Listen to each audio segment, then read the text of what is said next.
Hey guys, how are you? How's life? How's things? How's stuff? How's everything? Yeah, I usually do about 5 minutes before I join in. Hi everybody. How are ya? They must not teach kids cursive anymore. My starting soon screen is illegible to Generation Z because, they can't read cursive. Hi everybody. Welcome on. Why is there a hype train already? Lan, thank you for the sub, the 28 months, that you just started a hype, shit, where is it? Hold on. Thank you for starting a hype train. Thank you. I was literally about to get to the alerts that happened while I was not, up on screen yet. Kelly, thank you for the host. Jess, thank you for the 5-month resub. Lan, thank you for the host and for the 28-month resub. You guys are wild. Pixel, thank you. Oh my god, it's past sub day. That's right. Pixel, thank you for 24 months. Jamie, thank you for 42 months, which is my entire affiliate streak. Kabu, thank you for 13 months. Blue for 40. Kaide, hi. Madoro, hi. Bugatti, Firebird. Hi, everybody. What are you doing? Why are you gifting? C. McBride, thank you so much for gifting 5 subs. Why are you doing this? I'm uncomfy.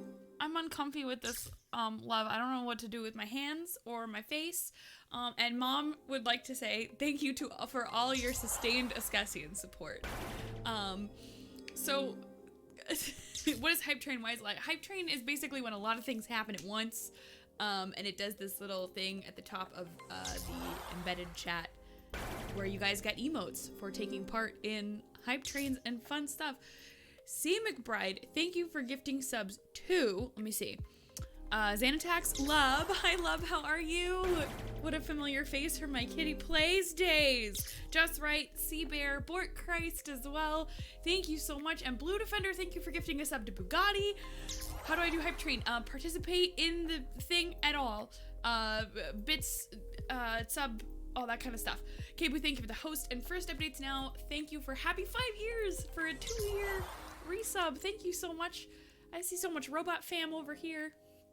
You guys are the best. I've got some casters in my chat, so can I make sure we get shoutouts for Lanthios, please, for Matoro, please, for first updates now, for Pixel. I'm scrolling my chat really quick to make sure I'm not missing anybody. To Kelly. Kelly is here.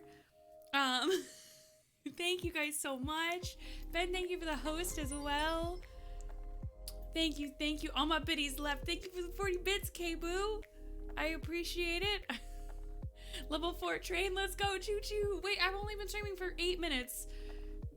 Now we're on level 4 of a hype train. Thank you guys. Thanks. I appreciate the absolute crap out of you, and I love you. And I appreciate you. I don't know. Today here's the bets, guys. Tash loves you. I love Tash too. She's my fave. How are you, the migraines? I'm doing okay. I'm living. Okay, that's what you meant by Tash loves you. Hello. Hi, Tashnar. What are you doing? You too much hype. My camera decided to delete itself. Pixel, what the... family friendly. What the family friendly? Pixel, thank you for the 5,000 bits. And Tashnar, thank you so much for the raid. Hi, Lost. Hi, Tash. I love you too. Hi, Butor, Mad Dog. Hi, everybody. Hi, Tilly. Tilly, it's so nice to see you. You know what's fun about being friends with other broadcasters is that no Divas, thank you for the follow as well.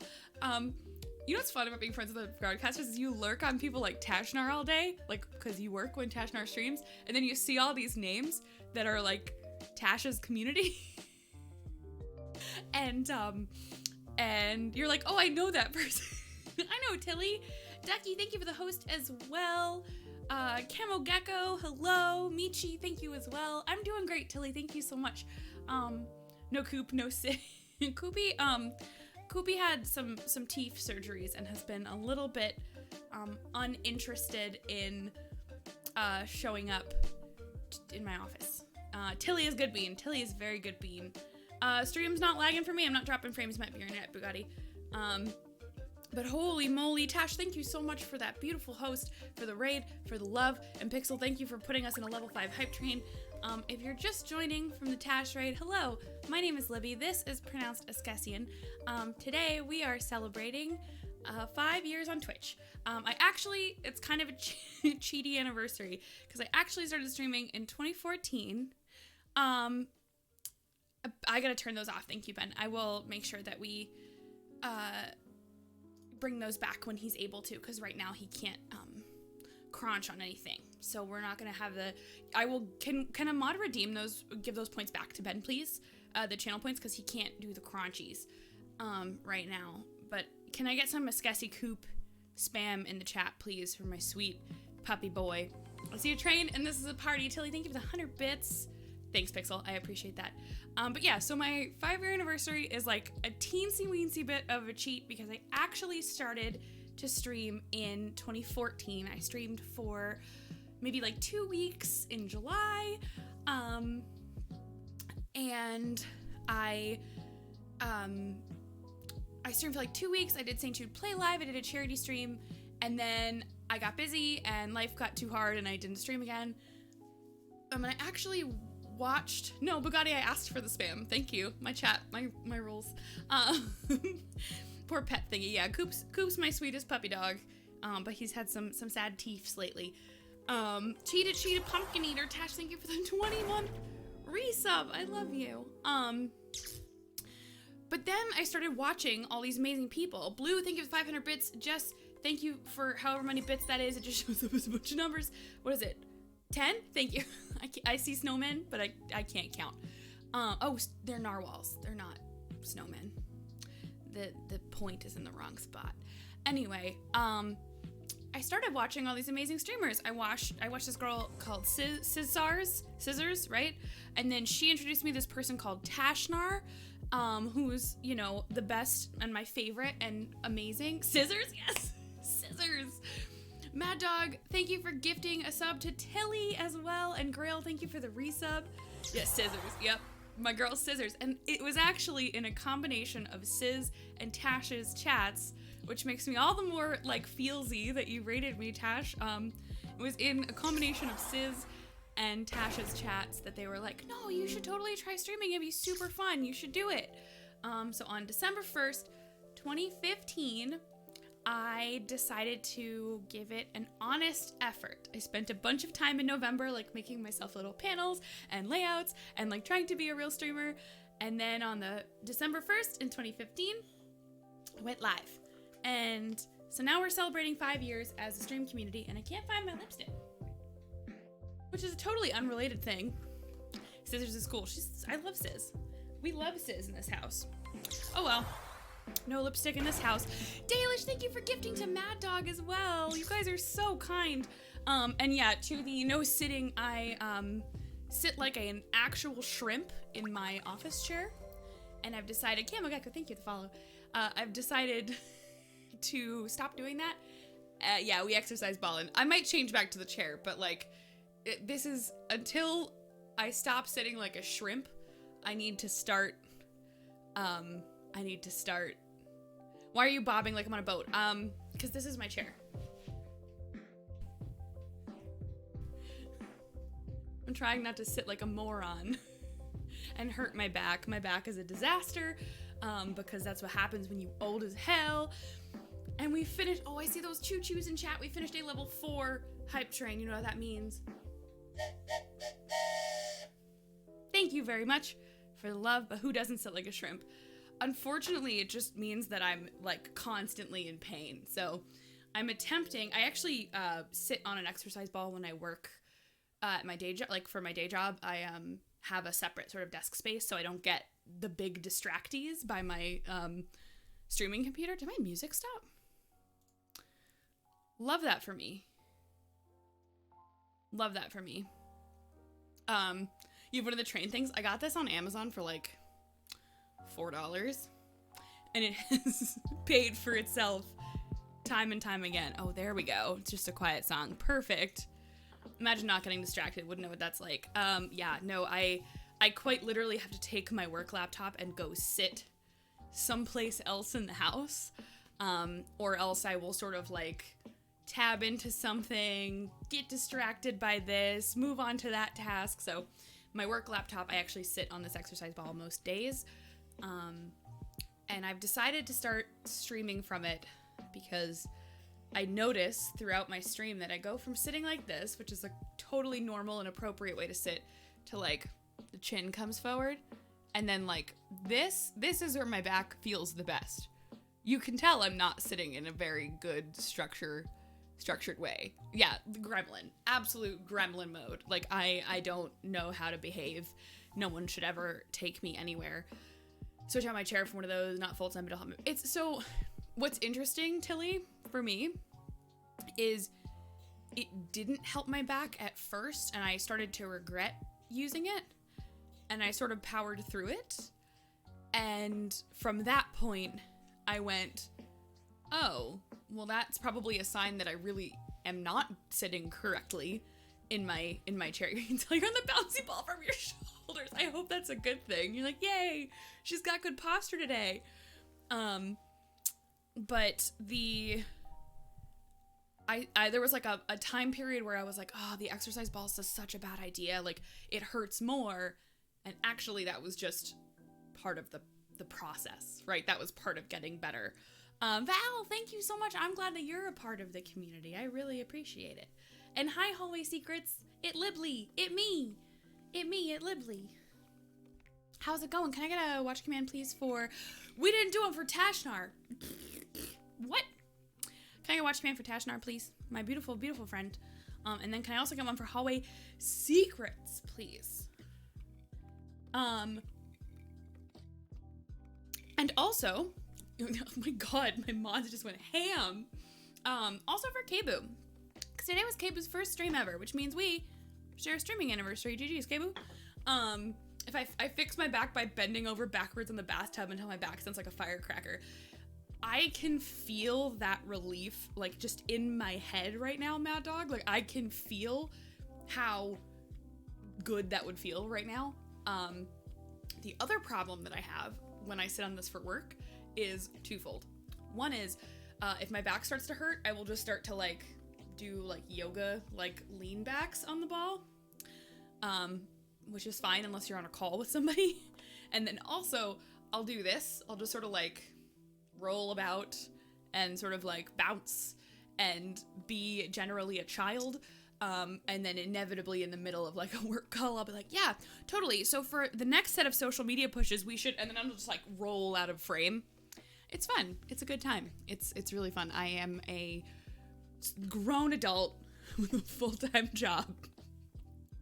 And I'll just, like, be in the middle of a very serious point on a work call and just sort of, like, inch my way away. Ty, thank you for the 1050 bits. I love the pride flag. Gay money only in this channel, please. First 1,000 bits donation, just take it. Good job on streaming for 5 years. Thank you. I have not always been consistent. I have not always known what the hell I'm gonna do. But what I always have is you beautiful human beings that for some reason like to hang out with my face on the internet, and I could not be more grateful. Be gay, do crimes. Exactly. Yeah, Jamie, that's exactly why I'm trying really hard not to bounce, because that's what I do all day when I work, and that would be bad. Being a child is the best. Fight me. True, Mitoro. You're a child. You're still under 30. But by a little bit. By a teeny tiny little bit. How far in Humane Studies? So it doesn't start until the 10th. But now you've got me anxious to check. I literally haven't even done my chat commands or my alerts for it yet. But I have the extension set up. Now I'm a little scared. What did you guys do? Crimes, you say? Yes, of course, crimes. Oh, shoot! Somebody donated to it already? Who did that? I gotta go check it out. Who did that? Blue Defender! I just noticed that you added to our charity campaign. We don't start that event until the 10th. But thank yous. And Tilly, thank you for the host. I appreciate that. Are you a criminal? A criminal? Gosh. I'm so sorry I'm late to the party. You're not late. You're perfectly on time. I was out getting soil with your... That's fine. Ninth. It's okay. I've been live for 20 minutes. You don't have to panic. And I will be live for several hours. It is A-okay. Thank you for joining. How is all your tabletop stuff going, Tash? Because I admire how much you do and lurk on it very hard. And Ty, thank you for gifting us up to Lordy. And Zaptech, thank you for subscribing for 11 months. Yeah, what are you planting, Nightlife? What's the garden plan? Tabletop? Yes, Tashnar does a bunch of tabletop stuff. Hallway, you need to go follow Tash. I'm RP nerd for it. That's amazing. I really enjoy like D&D, etc. But I'm always very creatively nervous. Like I'm always afraid that like I'm always afraid that like I'm not going to be a good enough contributor to the story or something. I don't really know what I'm doing, but it's okay. We're going to get cooler gay emotes. I'll be on the lookout for you. When does Libby get into it? Maybe. If Tash will carry me. Yeah, Ty got a new bits badge. Chaotic annoying. JB, that's amazing. I don't think that's actually an alignment, but I'll call it good for you. I think you are totally... What alignment? Okay, here's a fun game, chat. What alignment would you assign to me? And then, what alignment would you assign to me in the games I play? I know it's like chaotic neutral is most of my gameplay. Or like the clip from all of the Far Cry clips that we used to do. Definitely chaotic evil. Chaotic goofball. I love that. I do tabletop RPGs on other people's streams, but I play many games offline. Oh, heck yeah. You did D&D one shot and you weren't a huge fan of the class. What class did you play, Blue? Your first fair few D&D sessions will be quiet and nervous. If you slowly get into it, suddenly gunslinger. My problem is I've done a bunch of, and not like on a stream or anything, but like D&D with my college buddies, or with, you know, when I was in graduate school at this point. At some point in my young adulthood, my friends from high school all got back together and started a D&D group, and it was really fun. And then I would get murdered because I was too excited to do stuff, and I wasn't like good enough to do stuff yet. And then I would just hang out and eat snacks. It was great. I am definitely not lawful good by every definition at all. Yes, Bugatti, you got gifted a sub. I think it was from... Who was it from? I didn't see it. Jester! Hi, Jester! Can I get a watch command for Jester, please? Jester, thank you for the yay 5 years. I hope that you are well. How is life? How are things? How's stuff? I appreciate until you run out of ammo. Yeah, true. True. Jester! So much love in my chat. What year hoodie am I wearing? Good question. 2020! It's always a fun guessing game of which Sage Dude Play Live hoodie am I wearing. 2020. Does lawful childlike sound like a fun life? Yo, okay, I'm down for that. Hey guys. Hey hee man. Hey Ardria, what's up? You have 19? Yes. Sage Dude Play Live hoodies. Can I tell you the funniest thing is the first St. Jude Play Live stream? I admitted this even to like the St. Jude team when I talked to them about this. My first St. Jude stream in 2014 was 100% I wanted the hoodie for the flex. Like, I didn't know anything about like streaming culture. I didn't know, like, I had only streamed for St. Jude Play Live, and I literally was like, I want the hoodie. Like, that's my goal. I want the hoodie. I want the hoodie to flex. And it turned out, I started streaming because of St. Jude Play Live, and now here we are. I decided to do a charity stream one time, and then I didn't stop streaming. So it's good. It looks comfy. It's very comfy. It's very... How much for the hoodie? So when you raise for St. Jude Play Live, I believe the hoodies are when you raise $500, I think is still the milestone. And then like when you hit $1,000, you get a onesie. When you hit $5,000, you get a chair. Like, it's all sorts of... It's for the streamer that raises the campaign money. Kill it like a boss. So do you, Jester. So do you. You'll be running the stream game? That's amazing, Hallway. That's so cool. I want a onesie. Though I unpacked it and I never ended up wearing it, but it looks real comfy. craziest things happened. I started making YouTube videos because I won spamming someone's DMs contest. Yeah, but Jester, you do so many charity streams. So does Matoro. So do a couple other lurkers I have here in the chat. There are some charity absolute gods in my chat right now.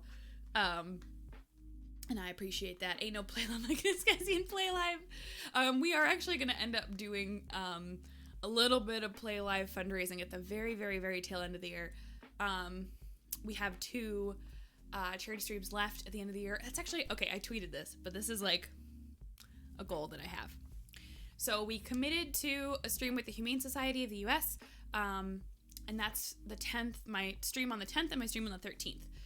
We're doing our Humane Society stream. I'm actually part of they took all the broadcasters, I put them in 4 teams. I'm on Team Lion, which is really disappointing because there was a cat team, and I was like, can I please have Team Kitty? Can I please be on Team Kitty? Can I please be on the cat team? And they were like, sure. And then they gave me Team Lion. But anyway, there's like Team Dog. Yeah, true. That's me. It works, Tash.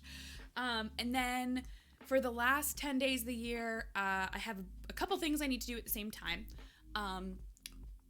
One is that I have some charity incentives from Play Live that are creative, right? We have a Twitch Sing stream, which closes at the end of the year, so we need to take care of that anyway. And some art and stuff like that. So I figured, because December was St. Jude's creative season, we would do all those streams, and the day we would do those streams, we'd also have Play Live available.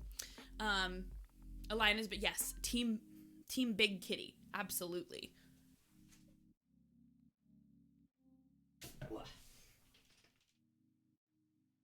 Listening. Come on, webcam, please. Sometimes you just end up invisible. Did you ever do a spoopy stream? I was hoping nobody would know. No, I'm kidding. we will do that our last week of December too. Any of the streams that I need to do for our rewards for Play Live. So I've got a scary stream, a sing stream, I've got an art stream, a bunch of other stuff that I need to do. We are going to do all of those in those last couple of, that last week and a half of December. But the reason I bring those both up is because if you go to a certain broadcast, now I'm doing the ball rolling because I'm a little, nervous. I'm this face.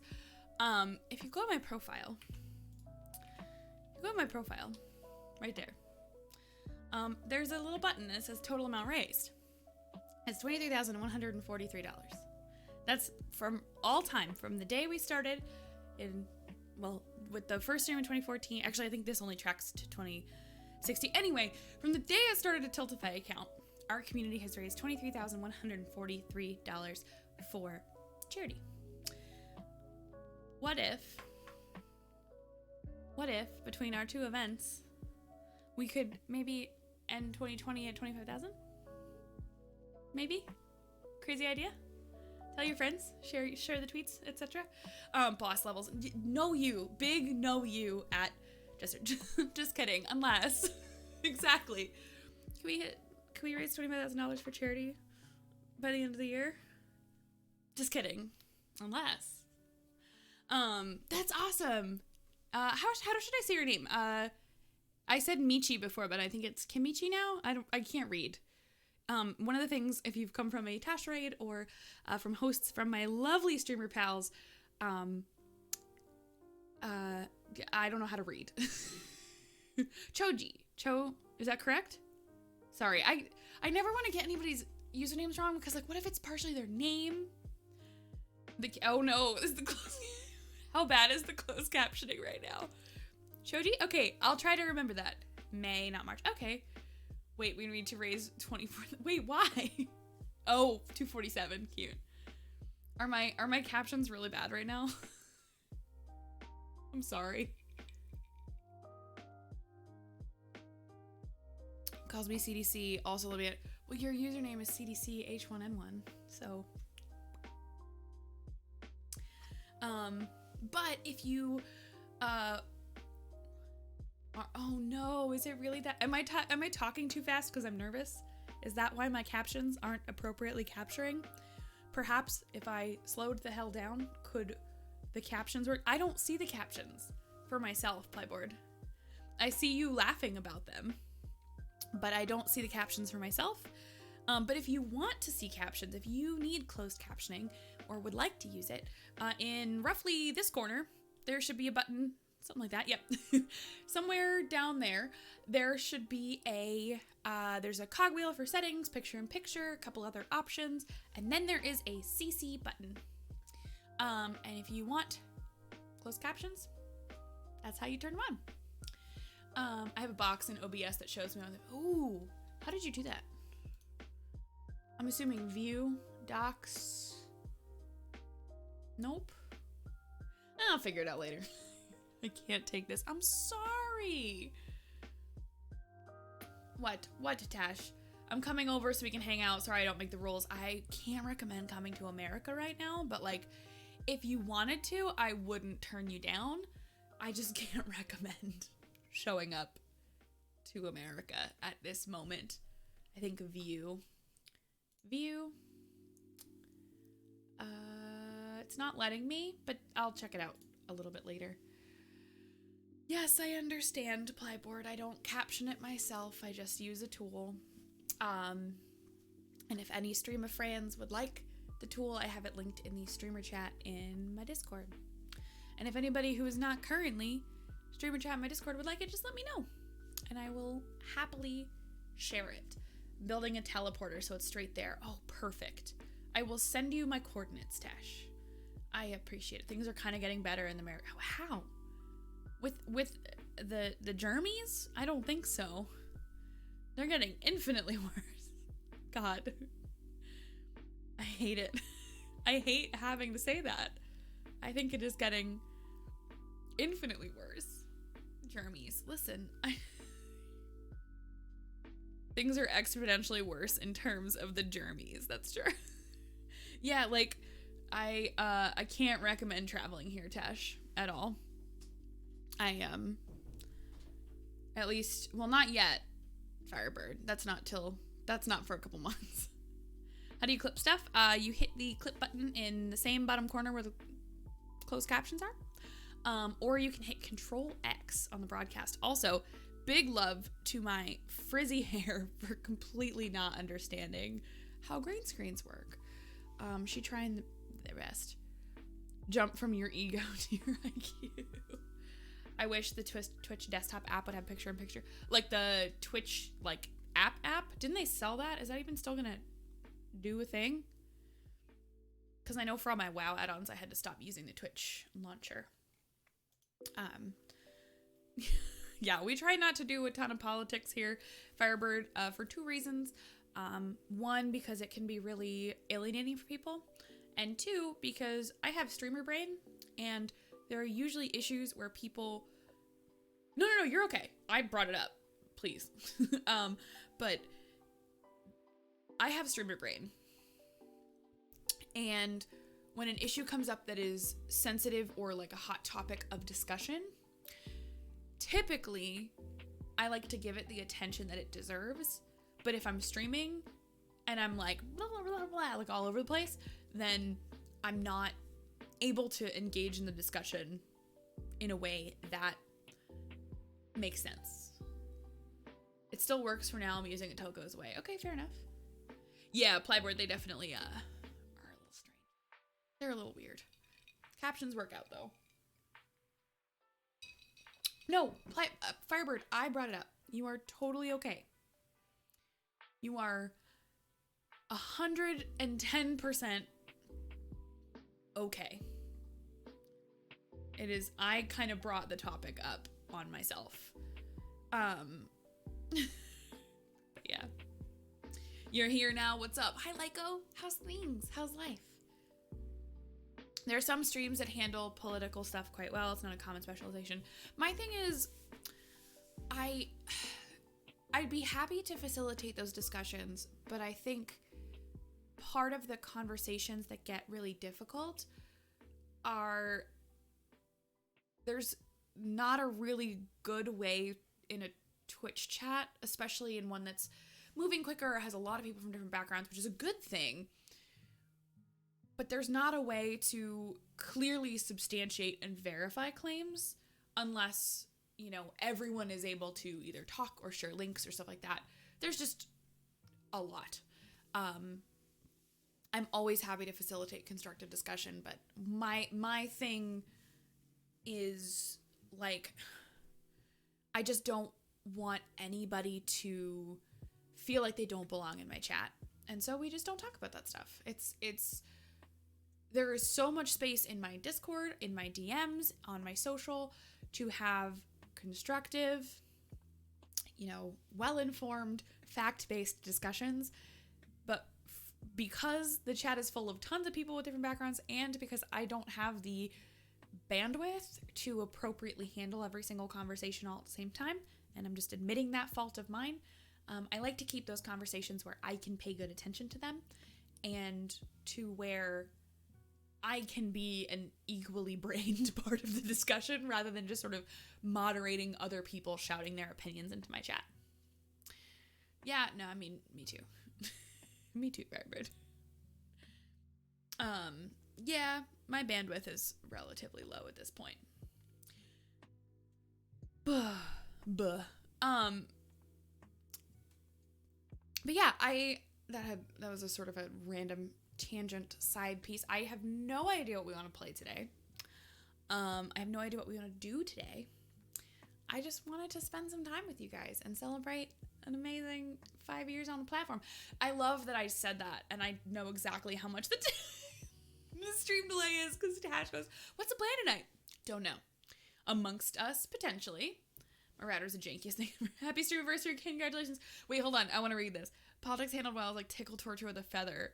Politics handled poorly is like accidentally setting off Simtex on your own chat. True, Dalish. Hello, Potato. How's it going? Hi. Nice to see you. Yeah, I don't have a plan. I don't. I am for sure. CDC is, I've followed their community manager on Twitter for community manager advice all the time. And she had left a role and was like, yeah, I'll let you guys know where I'm going next or whatever. Like, and then I saw her tweet like, oh, I'm in Among Us now. I'm at Innersloth now. And I was like, that's the coolest. Yeah, we might. We'll see. Stream Racer is interesting. I feel like my mental space maybe is a little, I need to chill a little bit. Rather than do Among Us, we could do Stream Racer, we could do kind of whatever. What do you guys want to do? What's the haps for tonight?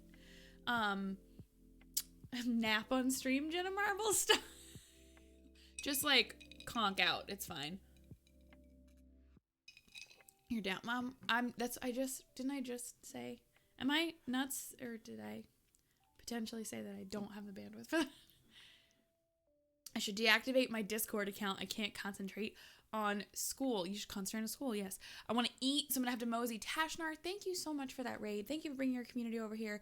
Thank you for being my friend and encouraging me and inspiring me and being an amazing teammate of mine and just being a lovely human being. Can I get a watch command for Miss Tashnar, please? We love Tashnar in this house. Thank you very much. Yeah, you can mute the tab. You're great. Okay, bye. Okay, bye. Enjoy your dinner. Dinner? Is it dinner or breakfast for you, Tash? Jesus. You up late, girl. You up late. Happy noms and good rest. Yes. Oh, was that Atarissa's? I love the heart. Oh, that's so cute, Dalish. 1 a.m. lunch. Go away, Tash. Go eat. I love you. But I don't play TFT. I don't play TFT. Nobody ever taught me how. 1 a.m. lunch is entirely a thing. I don't know what you're talking about. I don't know what you mean. Why would you play lunch at 1 o'clock in the morning? Second breakfast or second lunch. The dark lunch. Hell. Ty, thank you so much for gifting a sub to CDC. That is amazing. Oh, what? Okay, the sub counter I don't think has accurate. What just happened? One of them's wrong, and I can't tell which. Hong Kong lunch, work.io, no. You know what I don't want on my 5-year streaming anniversary? A bunch of toxic ass kids coming and harass me. No thank you. That's so weird. This thing is not correct. Let me see if I can fix that. And let me see if I can fix my points thing. I just need to turn Koopy Treats off for a little bit. No toxic kids, that rules out Call of Duty. So, Dalish, I work for a company that manages several games and several studios. And one of the games that I work on is played primarily by, no offense to the folks in that game in my chat, middle schoolers. It's way more toxic than COD. It is way more toxic. They think it's really funny to be hateful to me, and I will not be playing that game on my stream. There is someone who has made, and this is like, there's 17 things wrong with this, okay? So what's about to happen, the thing I'm about to explain has like 17 layers of incorrect. There are players in the game who are so angry that I keep banning them from Reddit for being toxic that they're making more and more alts. Cool. That's easy. Ban, delete, whatever. But for some reason, their thing they think is gonna get me is that they refer to me as a transgender person. There's so many things wrong with that. First of all, if I were, how would that make me worse at my job? Second of all, what's wrong with that? Ooh, I get so angry. I get so fucking angry. So angry because it's so hateful. It's so deliriously hateful. Yeah, it's like, okay, first of all, you're thinking of that because you think it's calling me ugly, which is gross because that's not true. Trans women are not ugly. Trans men are not ugly. Like, that's fucked up to say about someone. So that's like the insult to come to me is like, oh, well, you're ugly and therefore. But on top of that, if that is who I was, that's like fucked up to say. Like, that's not an insult. That's someone's identity. It's not my identity. And calling me an identity that's different from my own is not an insult. There's like so many things that are wrong with it. It makes me so fucking angry that they're just like sassy ass kids. Those not fully developed brain thugs. Hey Archers, how's it going? Yeah, like it's the most childish shit that I've seen. It's not even like, there's so many memes, right, about like toxic COD kids. Iridescence, thank you for the follow. I'm ranting about nonsense. But like there's so many jokes of like, oh, your mom gay, right? Like clearly hateful shit, but it's just like this one-off troll. And like, fine, I can do that in my sleep, you know? Elliot Page just came out in the fact that he did that with those people in the world. Yeah, I saw that. And I saw a really, really good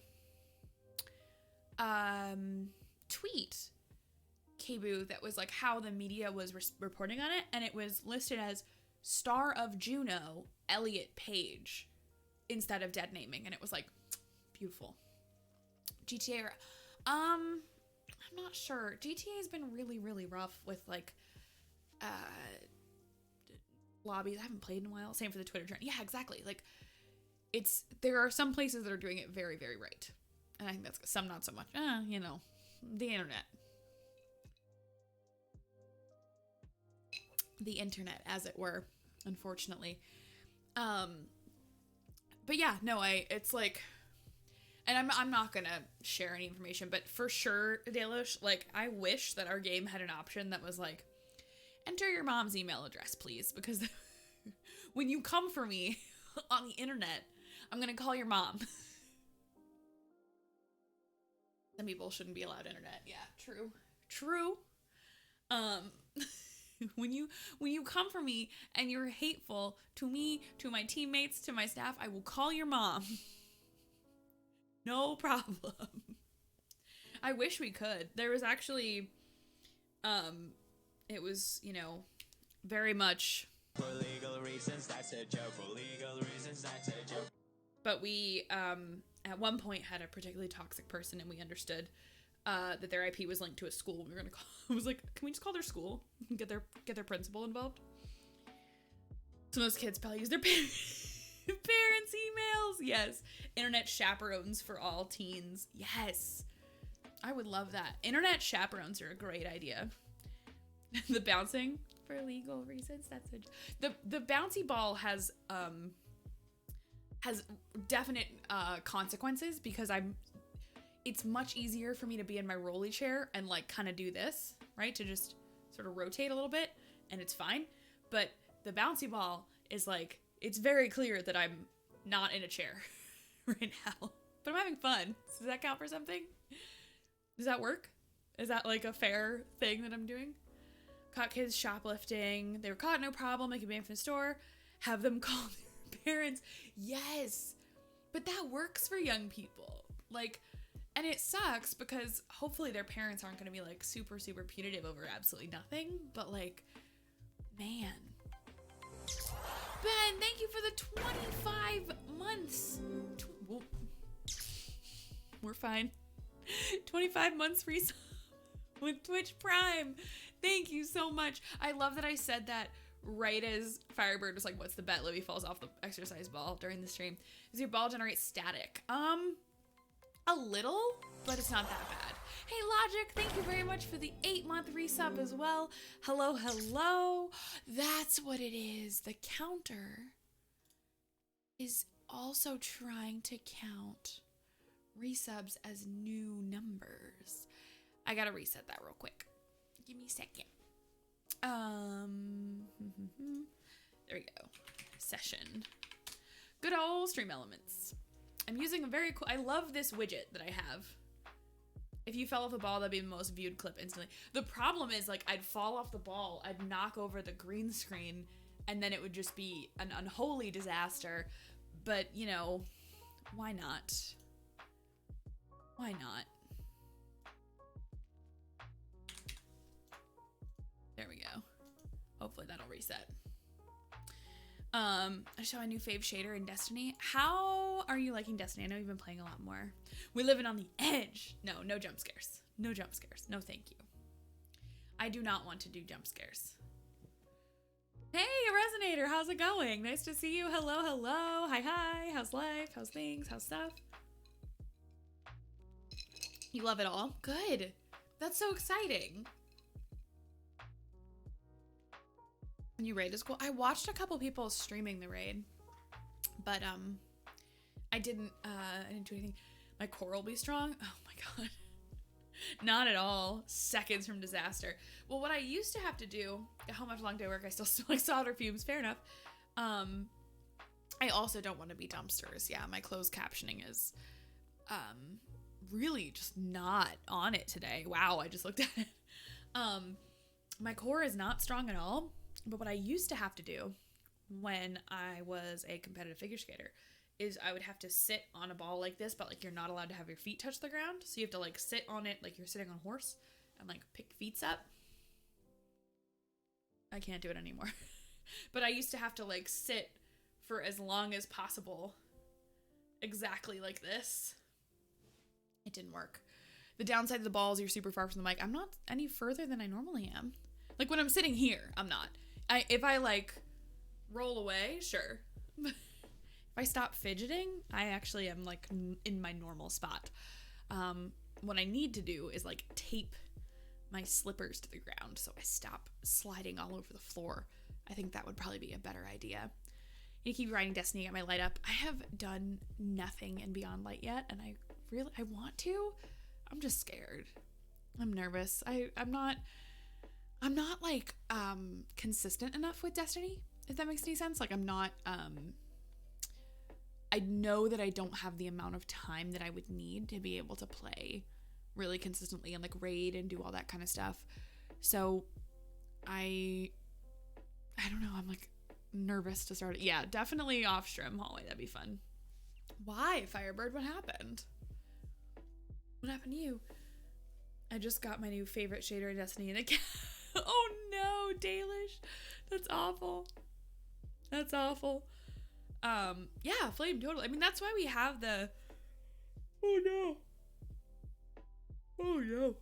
That's why we have the Destiny chat, is I don't have to be around. Anybody can play anytime together. That's why I love the gaming chats. And I promised a couple folks that I would adjust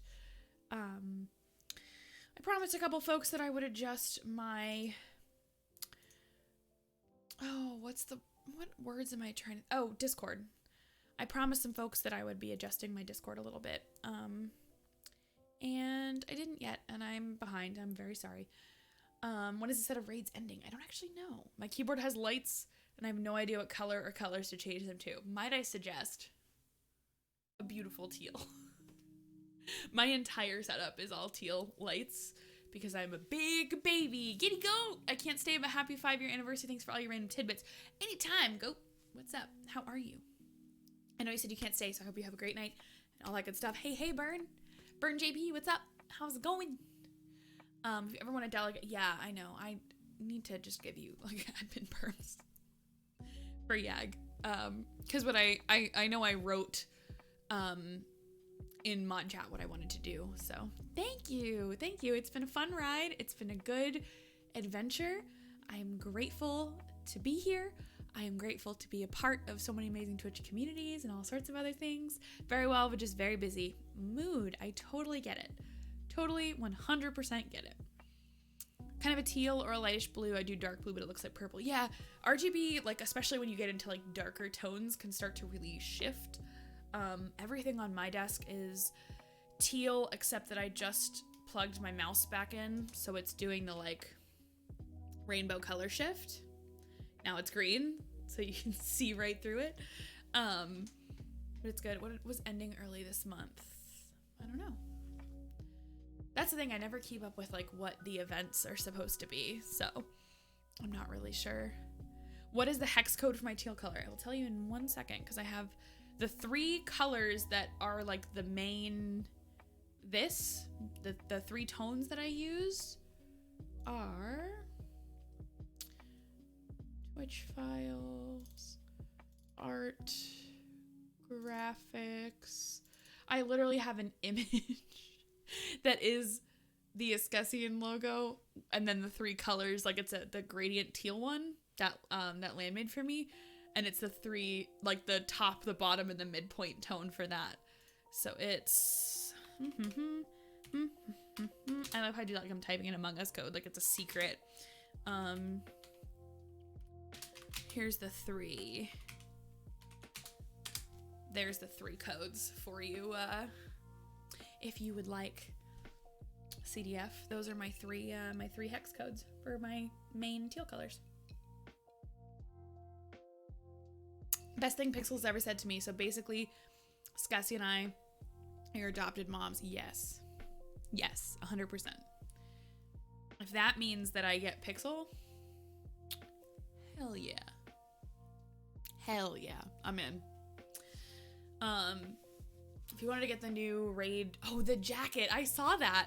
Well, you know what it was, Hallway? I didn't know what everyone meant by the jacket, and then I saw a tweet from the Destiny team, and it was specifically about like, our merch store. Of course you are, Kibu.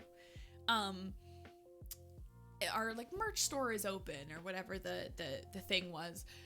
And I looked, and the jacket, because you get like a code for finishing the raid, that they list the jacket at $777,000 or something, so that if you get the special raid code and you put the code in, it goes down to $100.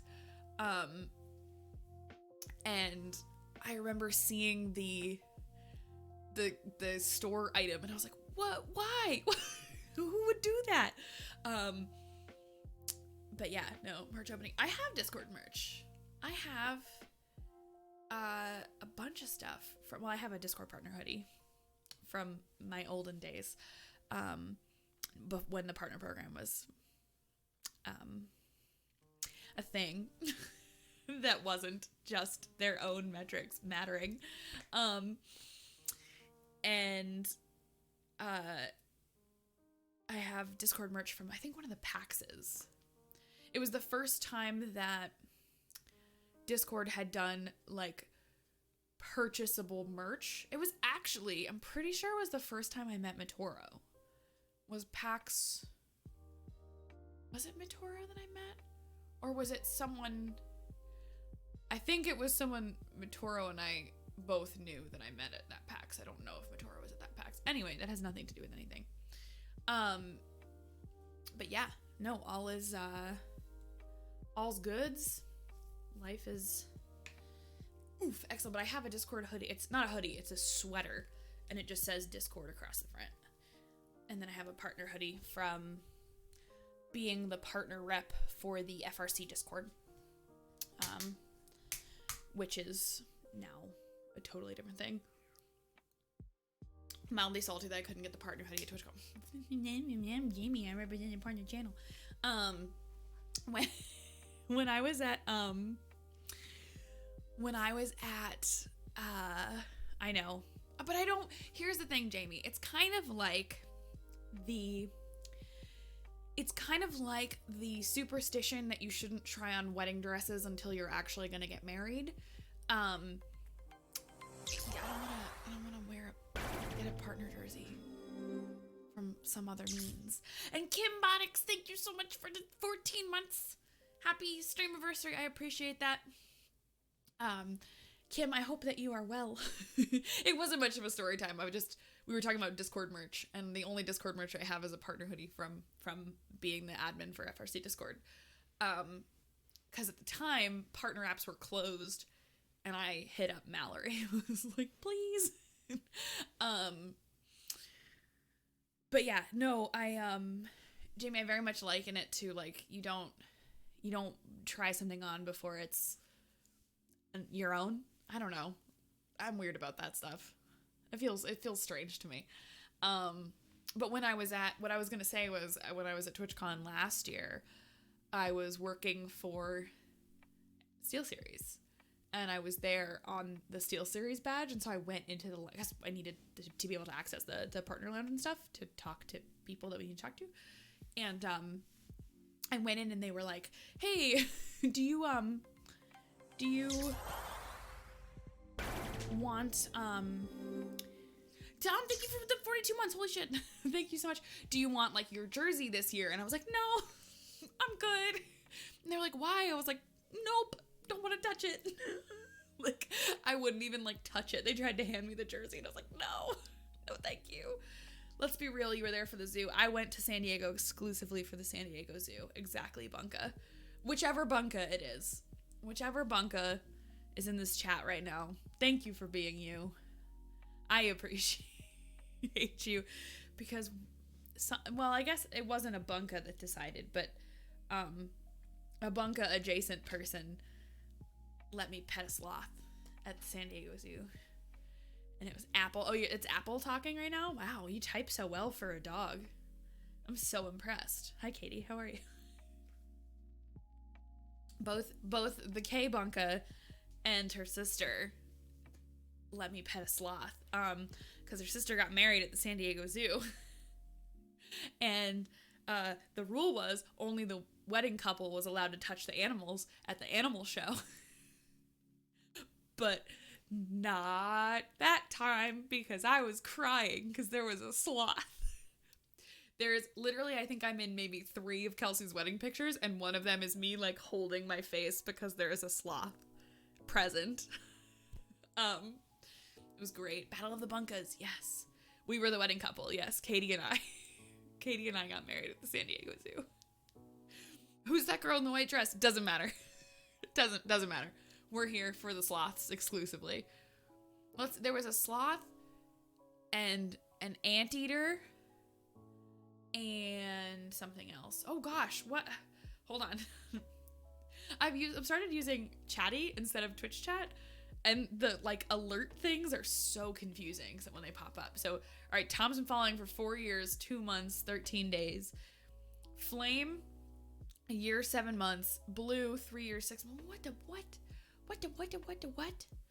Ben for 4 years, 25 days. Oh my god, a sloth! Exactly. Pixel's been following for 2 years, 4 months.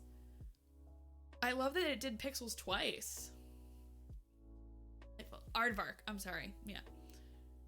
Because it was Arthur.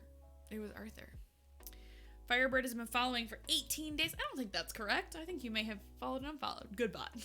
Yes.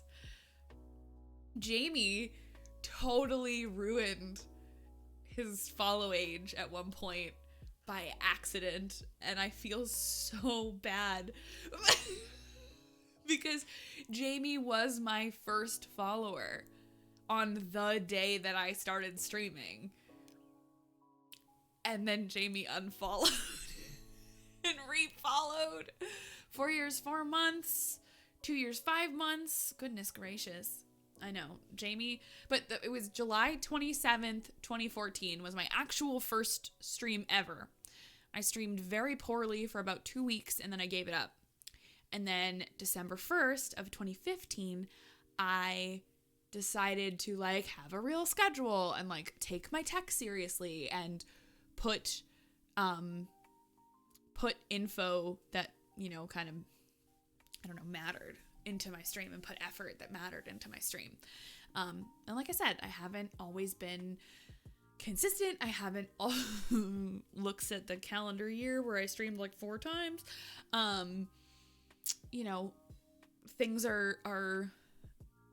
have been wild and crazy and weird and strange, but I've been here. I've been doing the thing, and I just appreciate all of you being a part of it, and it makes me very feelsy because, okay, here's the thing with streaming is so I started streaming and I was like, this is cool. Like I like Twitch, I like gaming, this is fun. And then I started streaming and I watched a bunch of people and I started freelancing for this broadcaster. I don't know, something with a cat. I can't, what's her name again? Anyway, I started working for, just watch, oh, Camilla, I thought you meant someone with a cat and you did a watch command for Camilla. She's in chat, never mind. Hi Nikki, how are you? Thank you for the happy streamiversary, I appreciate the love. No, so I started streaming and I was like, Twitch is cool. I like the Twitch space, this is great. I actually started working for Kitty before I was really like super streaming focused. I was very Twitch community focused and I was like watching streams and engaging with Sis and Tash and all that kind of stuff and Team Kitty, all the girls on Team Kitty. And then I started watching Kitty. And then I reached out to work for Kitty because she needed a video editor and I was in graduate school and I was trying to make dollar bills. Mac, thank you for the bits. Hello, hello. I'm glad you're good, Camilla. So I started working for Kitty and then I started streaming more consistently. And then Kitty and I went from, you know, streamer and editor to business partners in a bunch of things, including the team. And I freelanced for a while and I knew I wanted to work in gaming. So I stayed freelancing, stuck to like the gaming sphere and for streamers, doing business management and video editing. Then I got my very first industry job, which was like the wildest thing to take what I was good at and use it in a space for streamers. I have big feelings about that. I have big sappy feels about that. And was able to, like, I ran an influencer program for that product, you know, did my social media marketing stuff that I know how to do. And then from there, it was like, oh, I work in gaming now. Like, I work in the gaming sphere. This is so cool. And it hasn't always supported being able to stream as often as I want to, but it's really cool that when I come back online, you guys are all here. And it means a lot to me. So thank you for just the love and the good shit and all the fun times that we have. I don't think that I would know what to do without you guys. I don't know where I'd be. Like, if I hadn't streamed, I don't know. What would I be doing? When all the stream elements line up, yeah.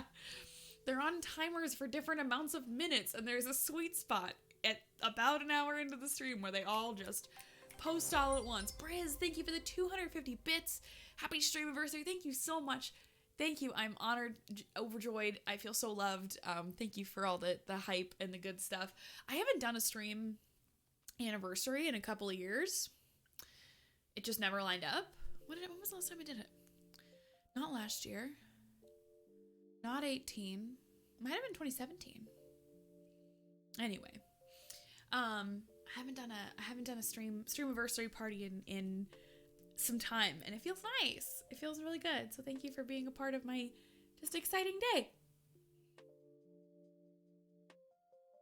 It's been good times, and I now work for one of the most chaotic communities I've ever managed, but it's good times.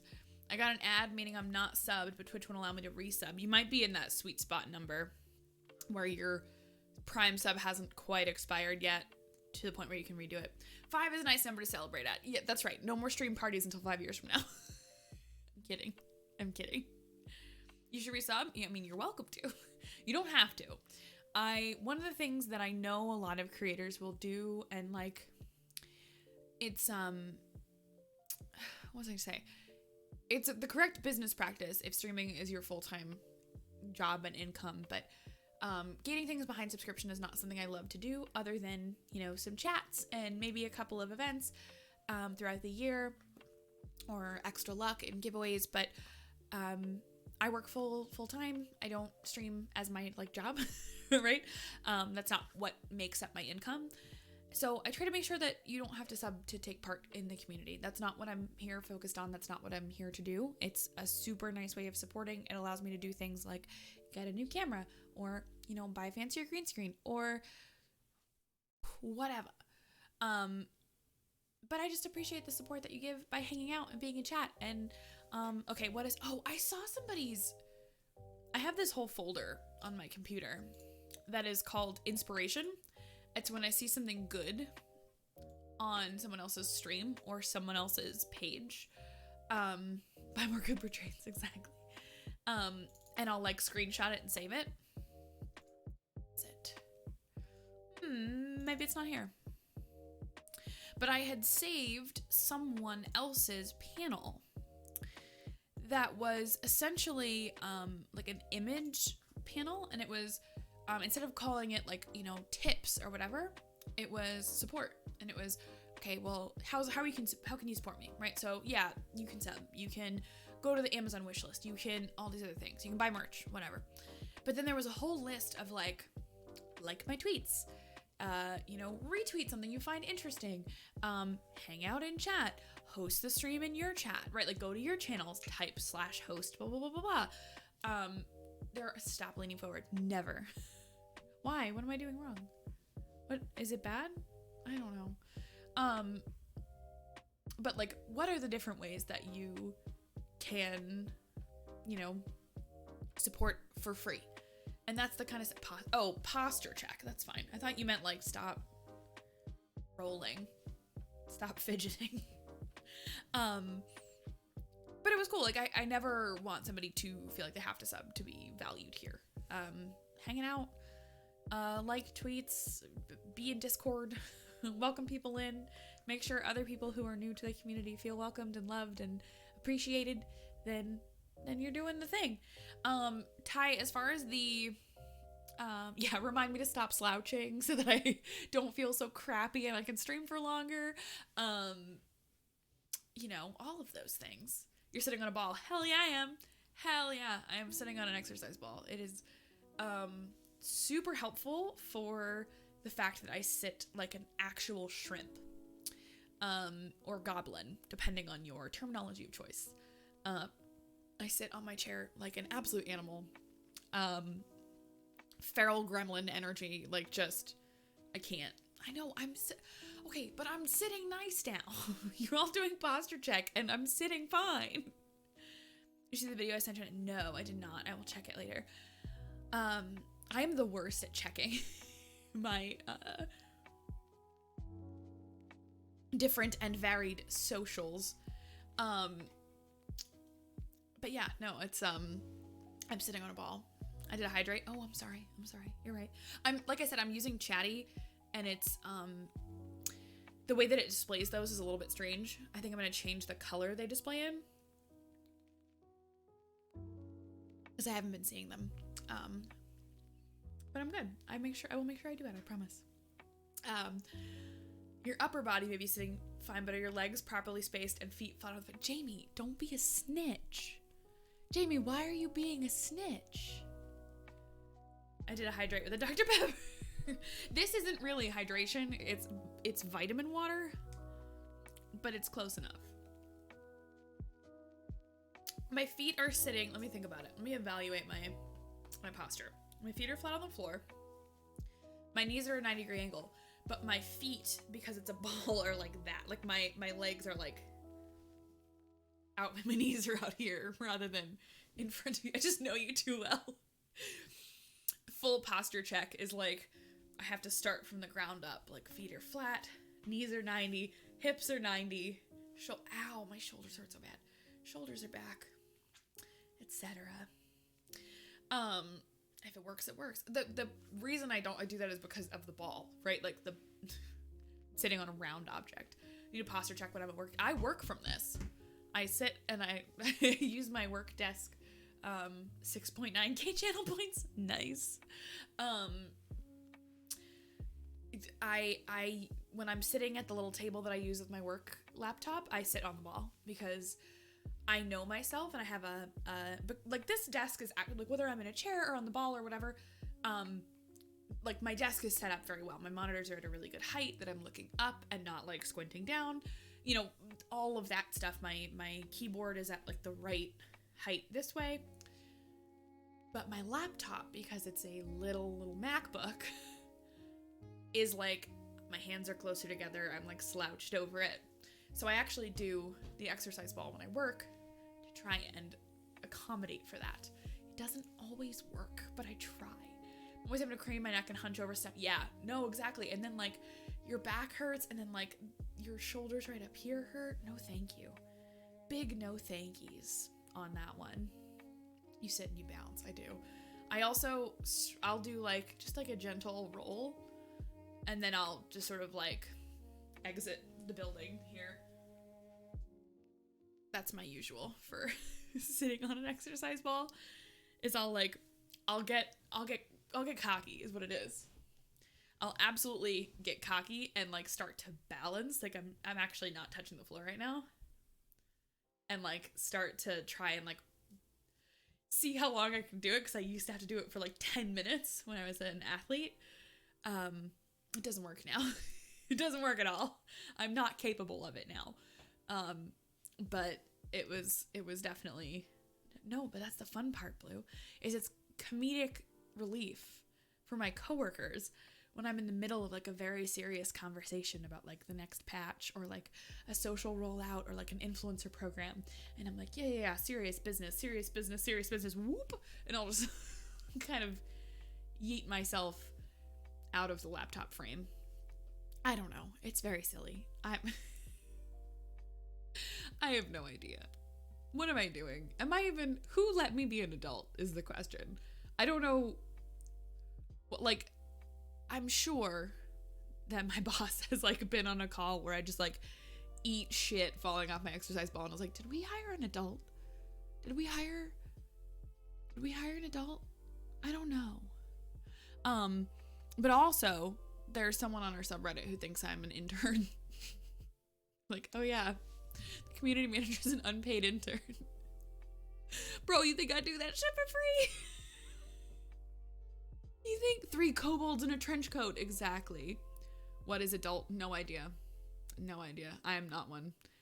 Is your No. Listen, that's your experience, Jamie. How does one adult? Never. You don't grow up. Peter Pan that shit. Never grow up. Sometimes I feel like I'm too old for Twitch now, by the way. Welcome to my 5-year streamiversary and my existential crisis about how I'm too old for the platform.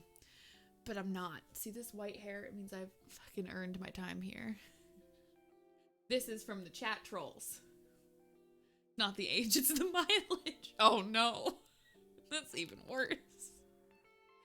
I'm exhausted.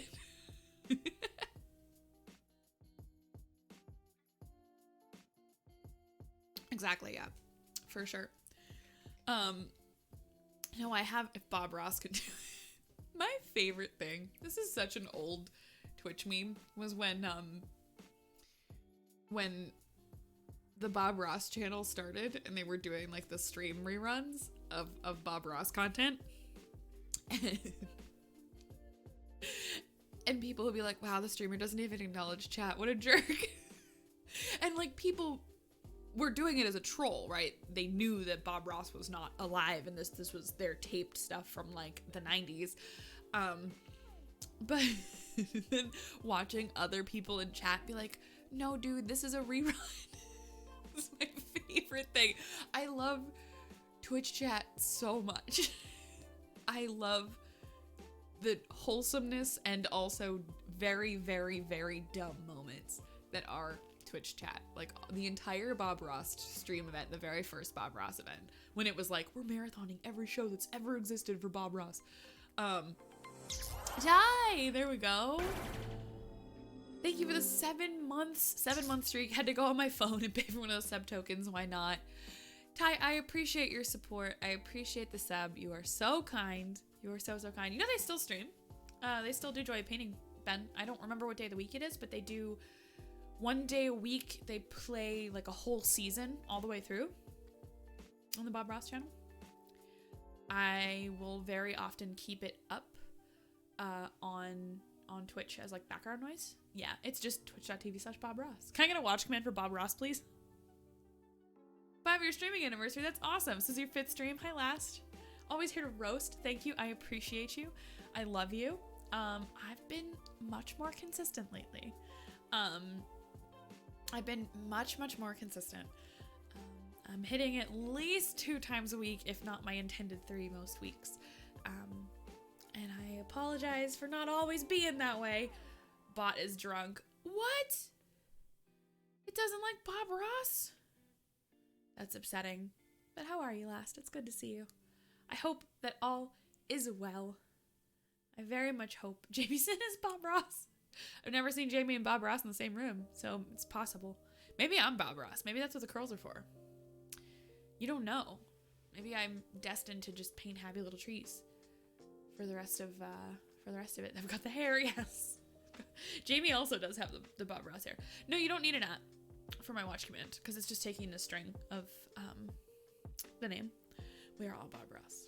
May we all be Bob Ross. Honestly, kind to animals, good at art, kind to people. I'm always the first person to tell you that there are no such thing as mistakes, only happy accidents. No, I don't think it cares because I do lowercase for everybody and Escassion's capital A. Probably much better. It would be. Can I get some cool story bobs in the chat, please? There is a cool story. You might be a Bob Ross baby. Last, no. Yeah, there we go. Thank you, Mac and Jamie. We got the cool story bobs. URLs aren't case sensitive unless your web developer has made a mistake. I know. Posture check. I'm sorry. For real, love you too. Hi. Bob Ross, baby. Oh God. Why? Why is this the conversation that we're having? Bob Ross babies. Y'all wild as hell. I love it. I absolutely love it.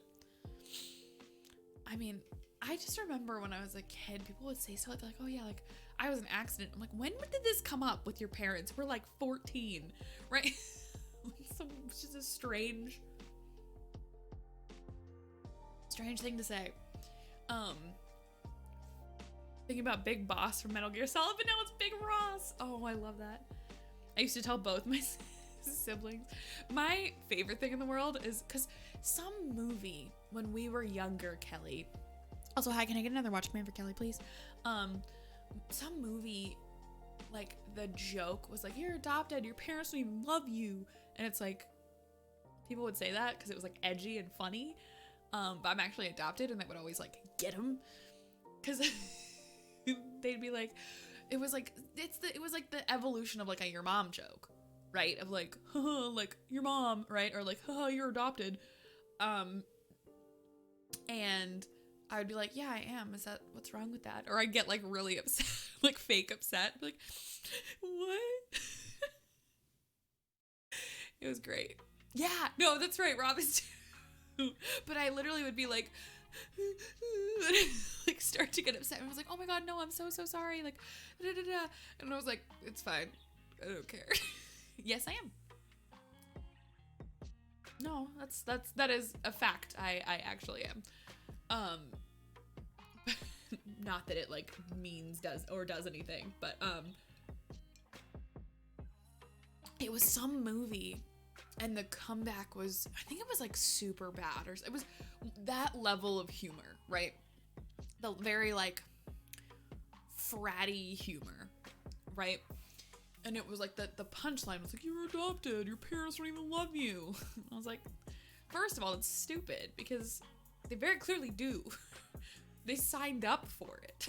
They signed up to love me on purpose. Who knows? Who knows? They signed up to love me on purpose. But the punchline was dumb, and then I would like get back at people. And like they'd quote the movie in school and be like, and it was very funny. I am nothing if not a troll. Hi, Mom. I just watched my mom join the chat. What a fun conversation to join in on. But I just remember being like, kind of like that work insult I was just talking about. Is like, that's not an insult. Like, what about that makes me a worse person or worse at my job or whatever. I love Mr. Rogers so much. Why did my computer just... I love Mr. Rogers so much. So much. We need more Mr. Rogers. You know what? You know why these children in my job are so toxic to me? Because they didn't grow up with Mr. Rogers. You don't grow up with Mr. Rogers and turn out to be an asshole. Oh my god. I watched that movie, the Tom Hanks Mr. Rogers movie, on like airplane trip. One of my San Diego trips when I was working for Overstream. One of my San Diego trips, I watched it on the flight out there. I ugly sobbed the whole flight. Like, it was so bad. I'm old enough to remember watching Mr. Rogers on PBS and then being new episodes. Yeah. And like the Tiger and Bob Ross and Mr. Rogers were the pillars of millennial society. And Gen Z is rude as hell because they didn't grow up with Mr. Rogers. Because now it's on one of the services, Hulu or something. Like one of the streaming services will give you all the Mr. Rogers episodes for your kids. The PBS from Washington when I was growing up. But it was weird having all the personal interest. Yeah. Yes, Reading Rainbow. Oh my god. I was producing for the hockey show. Because I am a streaming manager for the National Women's Hockey League, which is totally unrelated to anything else that I do, and is just sort of this fun extra piece of work that I've taken on. But I was producing one of our interview shows, and the question was like, what was your favorite childhood show? And someone goes, oh, Big Comfy Couch. And like in a movie, like the room went blurry, and I was like, oh no. And the host did not know what it was. I was like, what is that? And she tried to describe it, and she's like, yeah, there's a clown and there's a couch. And listening to someone describing the Big Comfy Couch for the first time to someone was absolutely delightful. Mr. Rogers generation versus Maury generation, true. PBS, oh, okay. Maybe it's PBS that I was like, I remember at some point during this weird garbage year, at some point, there was like a Twitter thread of like relaxing things you can watch, right? Like, hey, are you stressed out? Are you overwhelmed? Here's some like relaxing stuff to watch on your favorite streaming services. And I remember because the article at one point had pulled up the Twitch, like mentioned the Twitch Bob Ross marathon. And I think maybe it was either PBS or nothing, but it was the Mr. Rogers neighborhood of like, you can go back and watch all of it. LeVar Burton.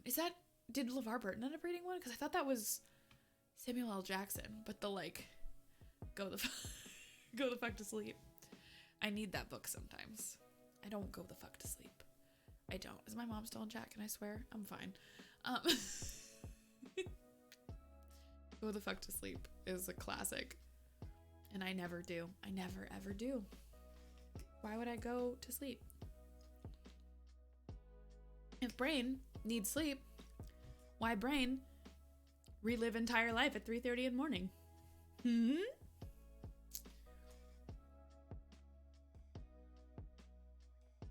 Independent lens. Oh, I think I've watched the Tom Hanks movie, and I watched a documentary, but I don't know if it's the one you're talking about, Mac. But I do love anything documentary or childhood review wise. I think that's always it. Pixels. Damn, that call out, K-Boo. Pixel hasn't slept in almost 24 hours. Pixel, do we need a reading of Go the Fuck to Sleep for you? Should I read you to bed? So get some sleep. Please. Please. I'm mad. Me too. I'm mad at your other mom. Okay, to be fair though, I don't sleep either. I really don't. I will be awake. Hi. I will be awake for a really long time. Like I'll be up till like 3 or something. And then I will go to sleep and like knock out. Oh, hello, green screen shadow. Knock out at like 3:30 to like 8. And then from 8 to like whenever my brain decides it's time to work, I will be like half asleep, half awake, back and forth every 5 minutes. Which is not restful at all. The goodbye song. Oh my gosh. So Bear in the Big Blue House was I was too old by the time that was like a bigger show, but my little cousins watched that show. And by little, I mean one of them is going to be is going to be 25 next year. So they're not that little anymore. You have to eat and fuck down. There are 2 of you. Are you serious? That's amazing, Archer. That is so cool. But yeah, like the way that my family worked out, like my extended family, is that I was the oldest of one like chunk of age of cousins. Like, well, I guess by definition, I'm either the youngest of a group of 3 in like a chunk together, or I'm the oldest in a group of 5. So it was either like be the kid at a table of like, graduate students, or be the captain of the kid squad. So when I say my little cousin, I mean one of them is they're now 20, 24, 20? Oh god, she's 20 this year? And then like 18 and 16. Oldest of 4, youngest of 4, yeah.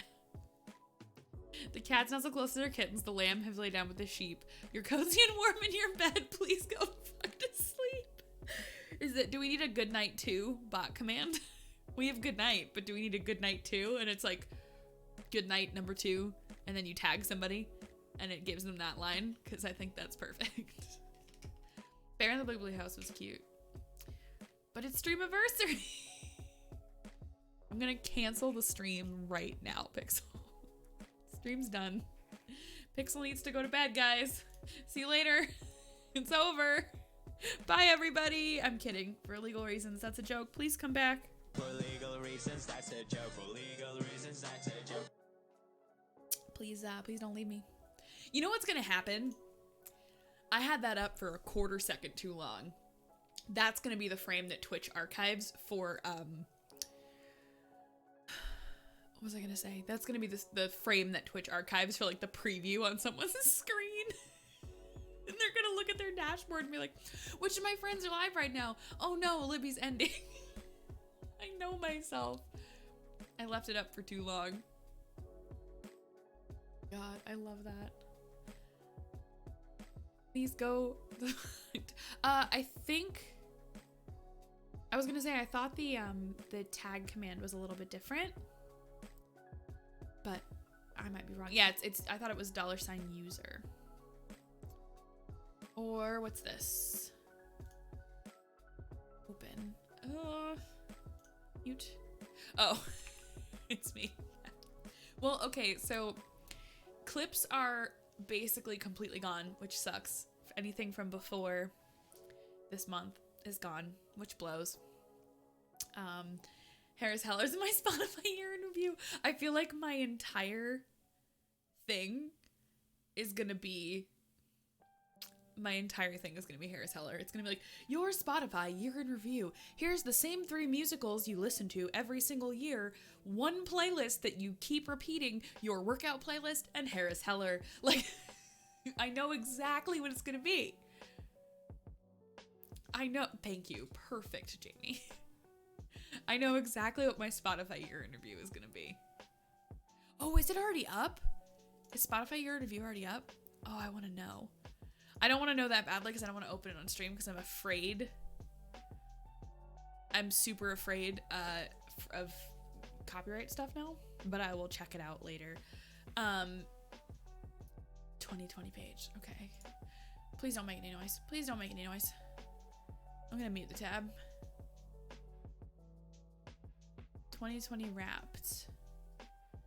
Oh, I'm not logged in. That's why. I'll do it later. Boom. DMCA. Mention Spotify. Gets insta-banned for DMCA. I will probably do it post stream. Make sure though, if you do it and you want to share it, put yours in the music sharing chat in Discord. I want to see what your Spotify year in review is. I feel like mine is literally going to be, I'm placing bets because I have like 2 playlists that I listen to because you know how like there's that whole discussion online right now of like, oh, if you watch the same show over and over, like people who have anxiety watch the same show over and over because it's comfort and it's not something new.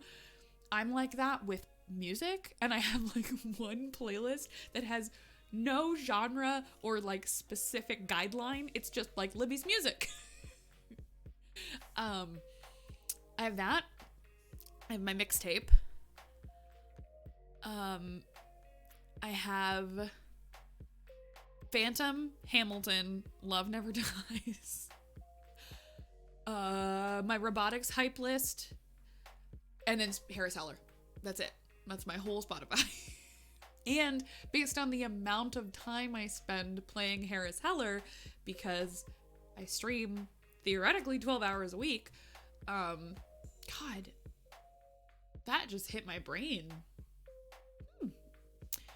A7, oh, A7X. Andrew Lloyd Webber. Yeah, that's my problem with the Spotify like rewind thing, is it's always like, you really like Andrew Lloyd Webber, don't you? Yes, I'm a musical nerd. Can I help you? Royalty free EDM. Ooh, cool. Where did you get that from? Where'd you end up with that from? I also have 2 like emo kid playlists. Being called out for fixing my sleep schedule. Yes. These are the things to see. Are you guys using Harris Heller now?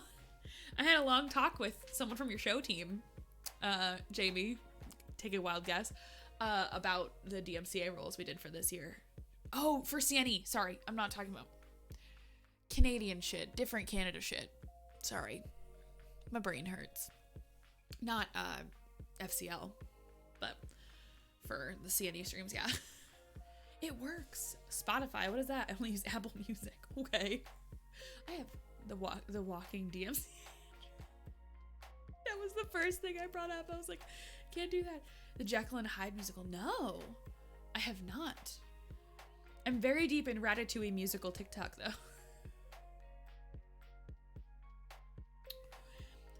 You ever like realize that your brain has come up with an entirely new sentence? There we go. I love Sarah Bareilles though. Wait, let's deconstruct this. My favorite one that I actually posted to my work Slack was the time that in my work Discord, which nobody else sees for my company. Well, now today we just added the company like main Discord account.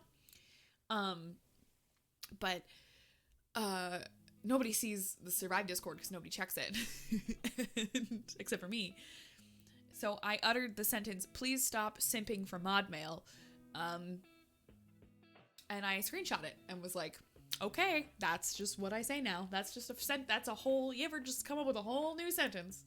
Ratatouille musical TikTok is basically that a bunch of kids are writing a musical, a Ratatouille musical, by making TikToks and like composing songs.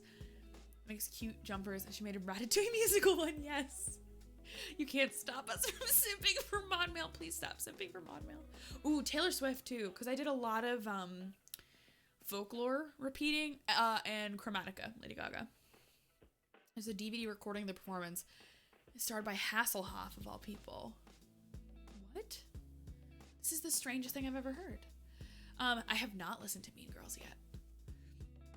The only Mean Girls musical content I've consumed is TikToks. Ratatouille musical. Queen Herbie. I love Queen Herbie. I forgot about Queen Herbie. And by forgot, I mean, I was always like, that artist sounds really familiar, because I listened to a shit ton of Carmen. Like when she was producing music as Carmen. I just hit my microphone. I'm so sorry. And every time I would listen to a Queen Herbie song, I'm like, she sounds so familiar. I really like her. And I would just forget. And then I was driving a bunch recently and decided to just shuffle Queen Herbie, and I have never felt so empowered in my life. I have like shows that are coming up that I'm volunteering for, and I really want to reply to all of the emails with, if you want the best, I'm gonna need to check, but I won't, because that's not how volunteering works, but I think it would be funny. My ears. I'm super curious what people's like Spotify music and review are. Oh, it does the playlists now too? Oh, these are good. Thanks, guys. 2020 by Spotify.com. Please don't make noise. Please don't make noise. Please don't make noise. Site muted. We're good. All right. I know. Pixel made a TK fan cam, and it made me so happy. Oh my god. Who is she? A lot happened on Spotify in 2020. Oh, I have to log in. Never mind. Doesn't want to do. We really do. I sent it to the council, Pixel, because we have a Team Kitty, what words? Community council. So it's like Kelly does social, Ashifi does the Discord, all that kind of stuff. Like Ceremony does the charity stuff. Like everyone has like a job to do. And I sent it to the council. It was great. You have to head out, Firebird. Have a great rest of your night. Or what is your time? Whatever your New Zealand, Australia, New Zealand. I think. And happy time zone. Happy time zone, my friend. It's 3 p.m. Okay, never mind. It's not. Time zones are confusing, man. Happy time zone. Those are confusing. Happy time zone. Enjoy your afternoon / evening. I hope you're doing well. And I'll see you soon. They're from the future. What's the future like? Fortunately, they're also from a place that doesn't have as much coronavirus as us, so they really are from the future. We can hope. They really are from the future. One of the other things that I love about using Chatty,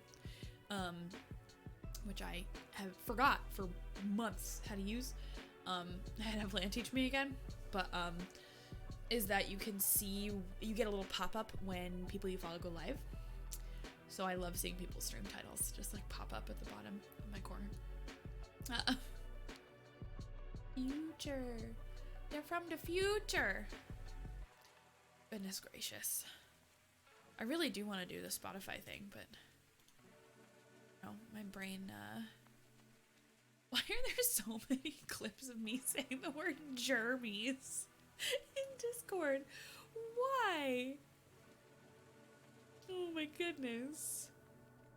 Also, Blue, your teal setup looks really nice on your keyboard. It's cute. It's cute. Okay. You know what I should do? Should probably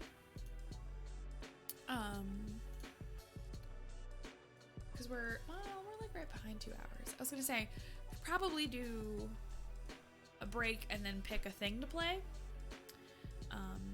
I don't know what you guys are thinking or might want to play. I don't. Dang it! I just something I'm.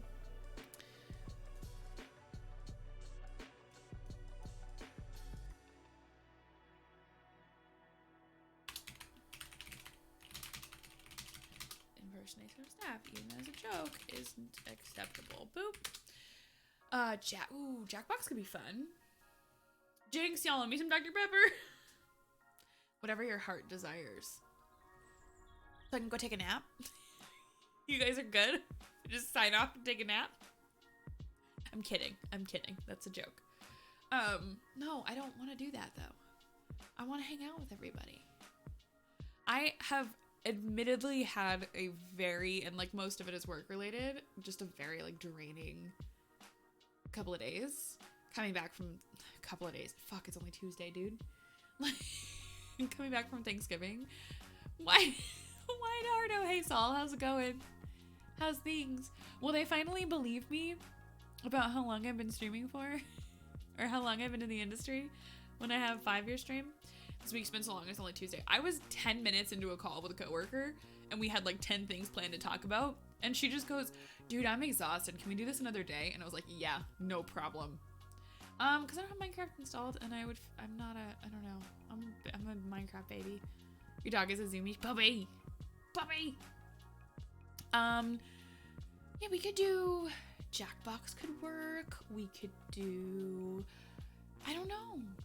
I kind of want something chillish vibed, right? I don't want to go crazy. I don't want to do, for example, Among Us would be a little too chaotic for my brain. I'm just looking for some chill.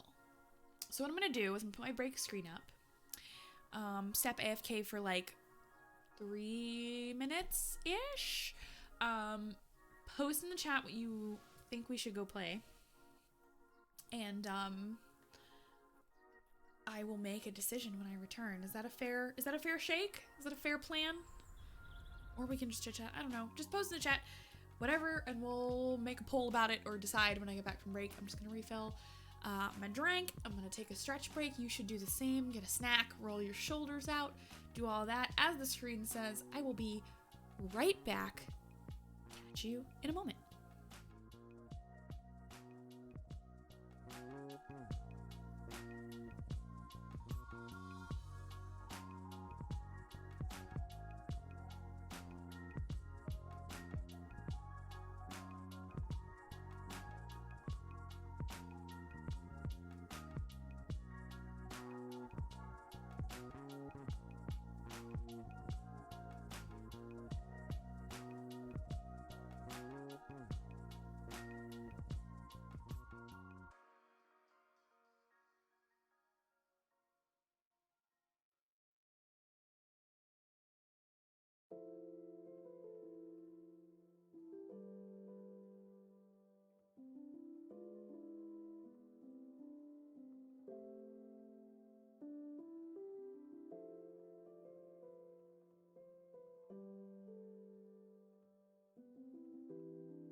back, she says, and then she realizes, panting from running all over the house.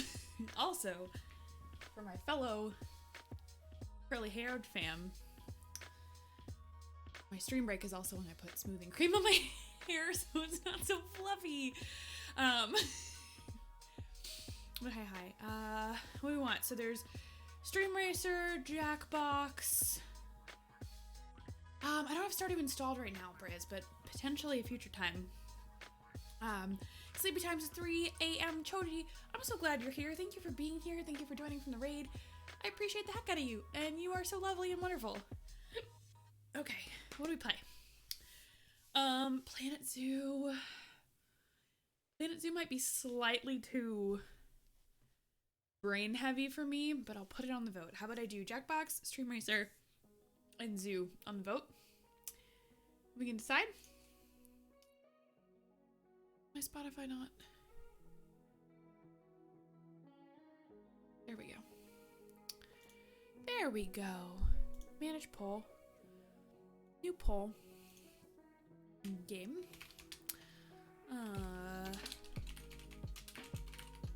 Jackbox or...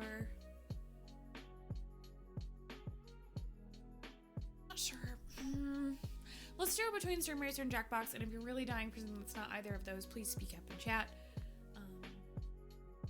I'm just gonna do Stream Racer and Jackbox, and we can decide what we play together. What? Oh, the website Kelly sent me with the Ratatouille musical shirt is giving me one of those pop-ups that's like, pay attention to me, and it's making a ton of noise. Goodness gracious. Like, you know the thing where it goes like, you know, something's in your cart, or like, do you want to chat with someone, or anything like that?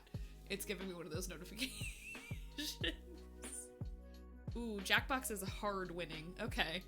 I think I know what we're playing. Chatty brought Clippy back? Clippy? What do you mean? Wait a second, there's a Clippy? Extra. Is there a Clippy? Like a Microsoft Clippy?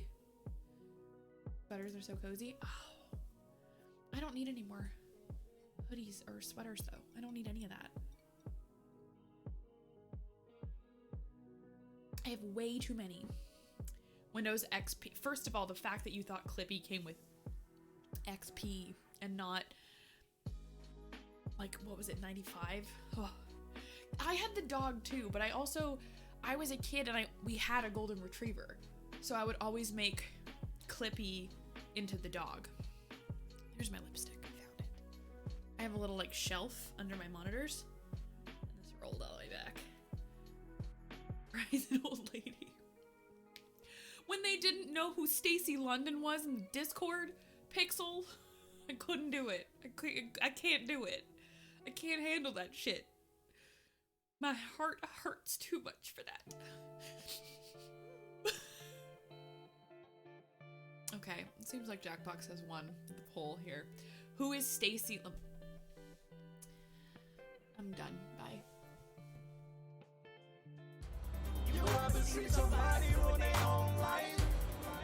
Stacy London was the host of TLC's What Not to Wear.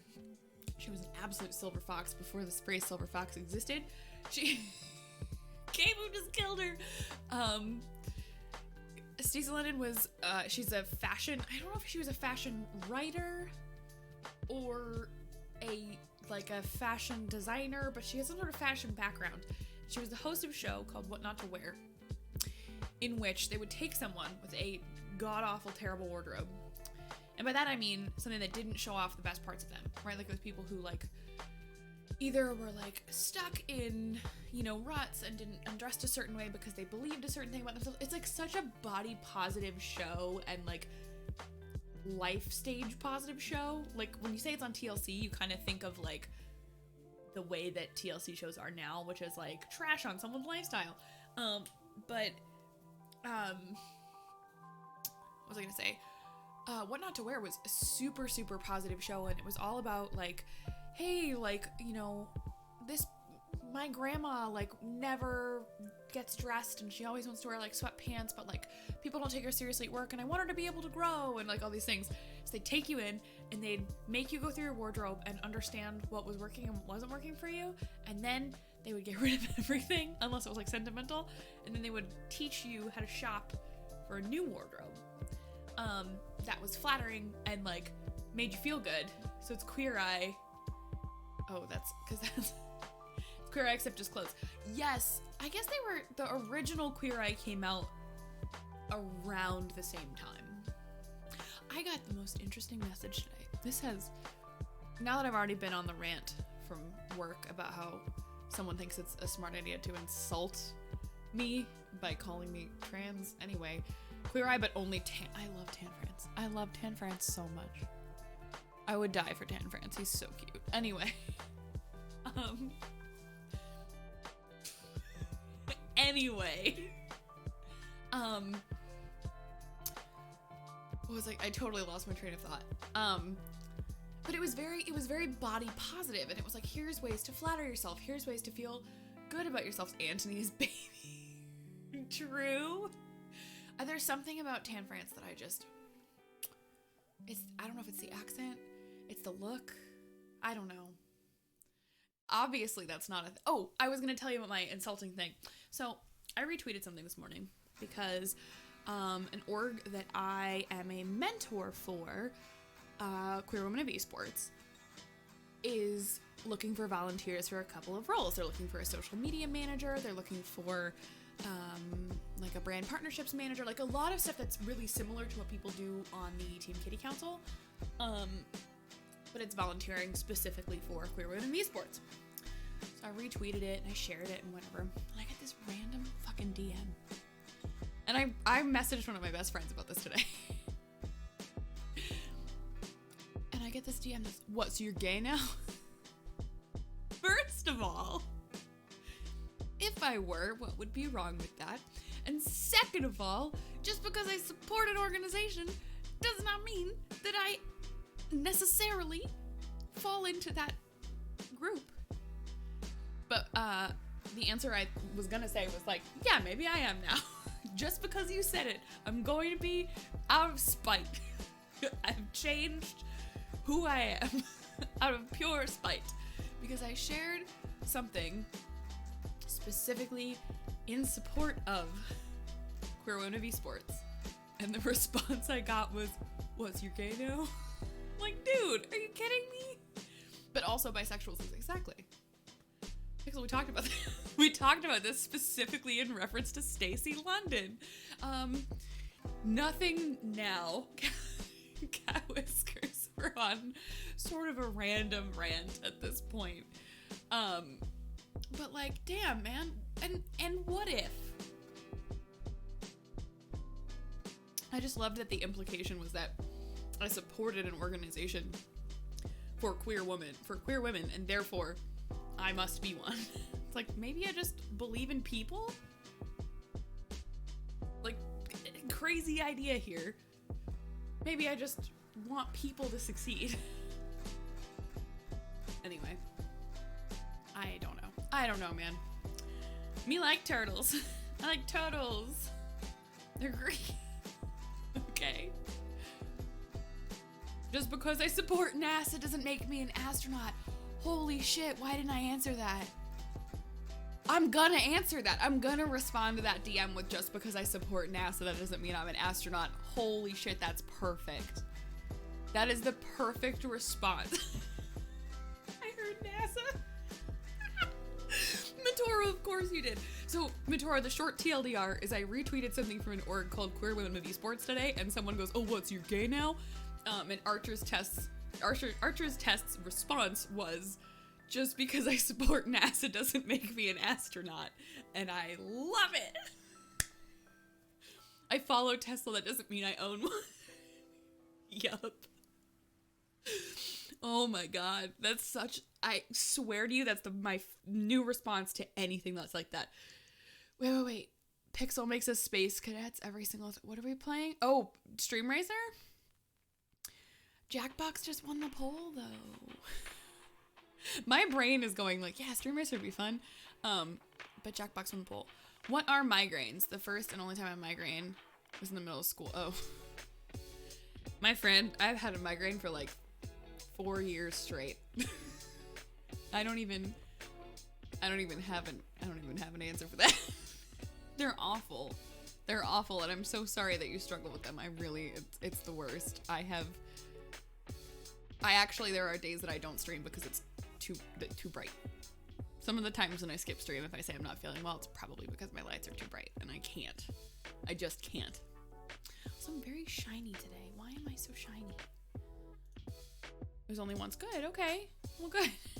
Sometimes that, like, migraines and such can actually be brought on from, like, the different ways that you treat yourself, right? Like, if you're not hydrated enough, if you're not eating the right things, you can bring yourself some headaches.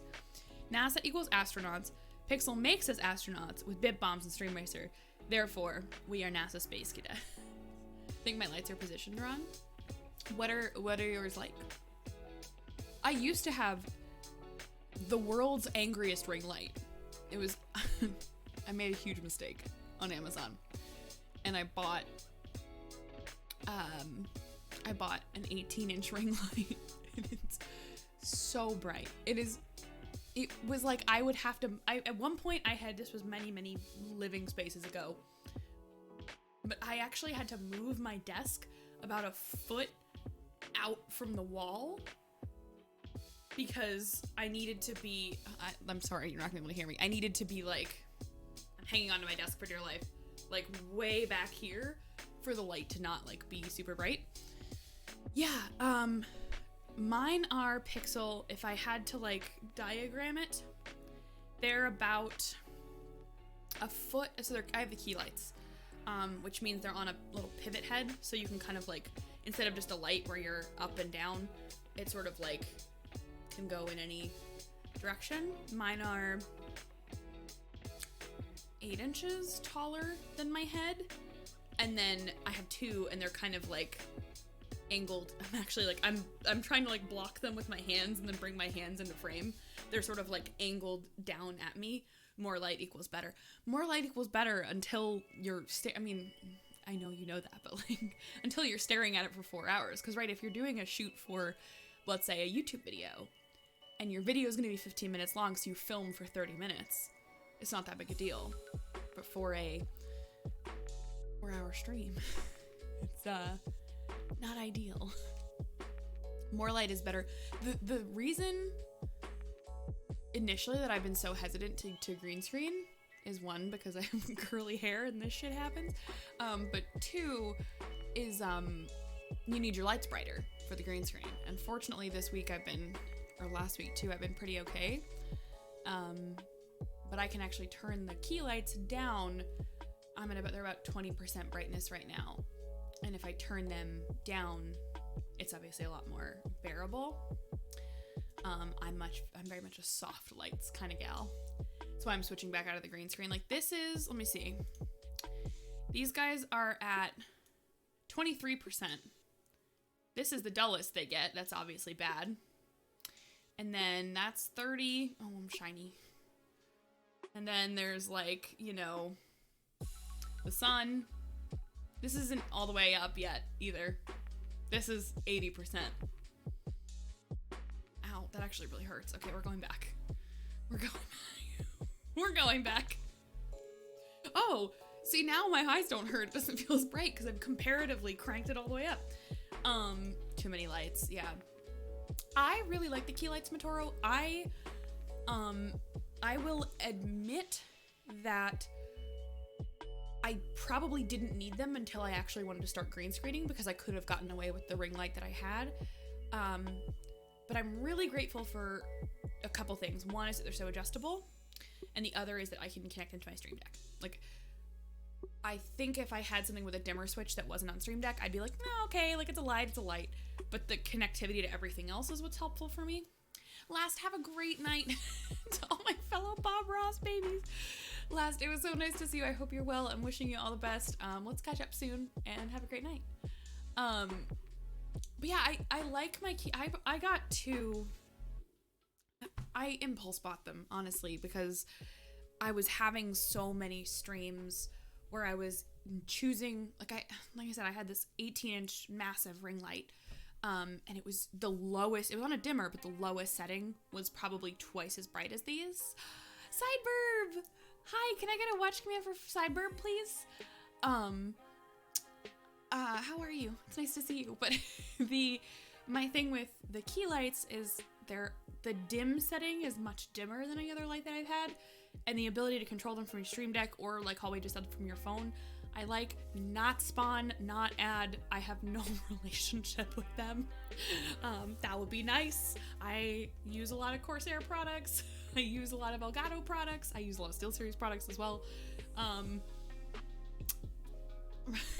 Yeah, do you like like you have the ring light one? Is the ring light the same functionality, Kelly? Is it like you can dim it and stuff like that? Of course, Cyberb, no problem.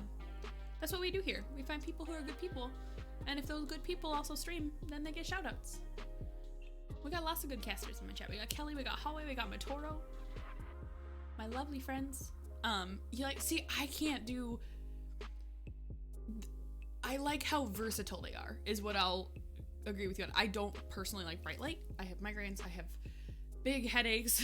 Lights actually, when lights are too bright, this is like, this is weird, and like my mom's probably gonna come in a chat and be like, don't talk about that on stream. I'm pretty sure I have like a mild processing issue, just like my brain don't work, because when the lights are too bright, not on stream, but like in life, like I can't hear, like things get fuzzy.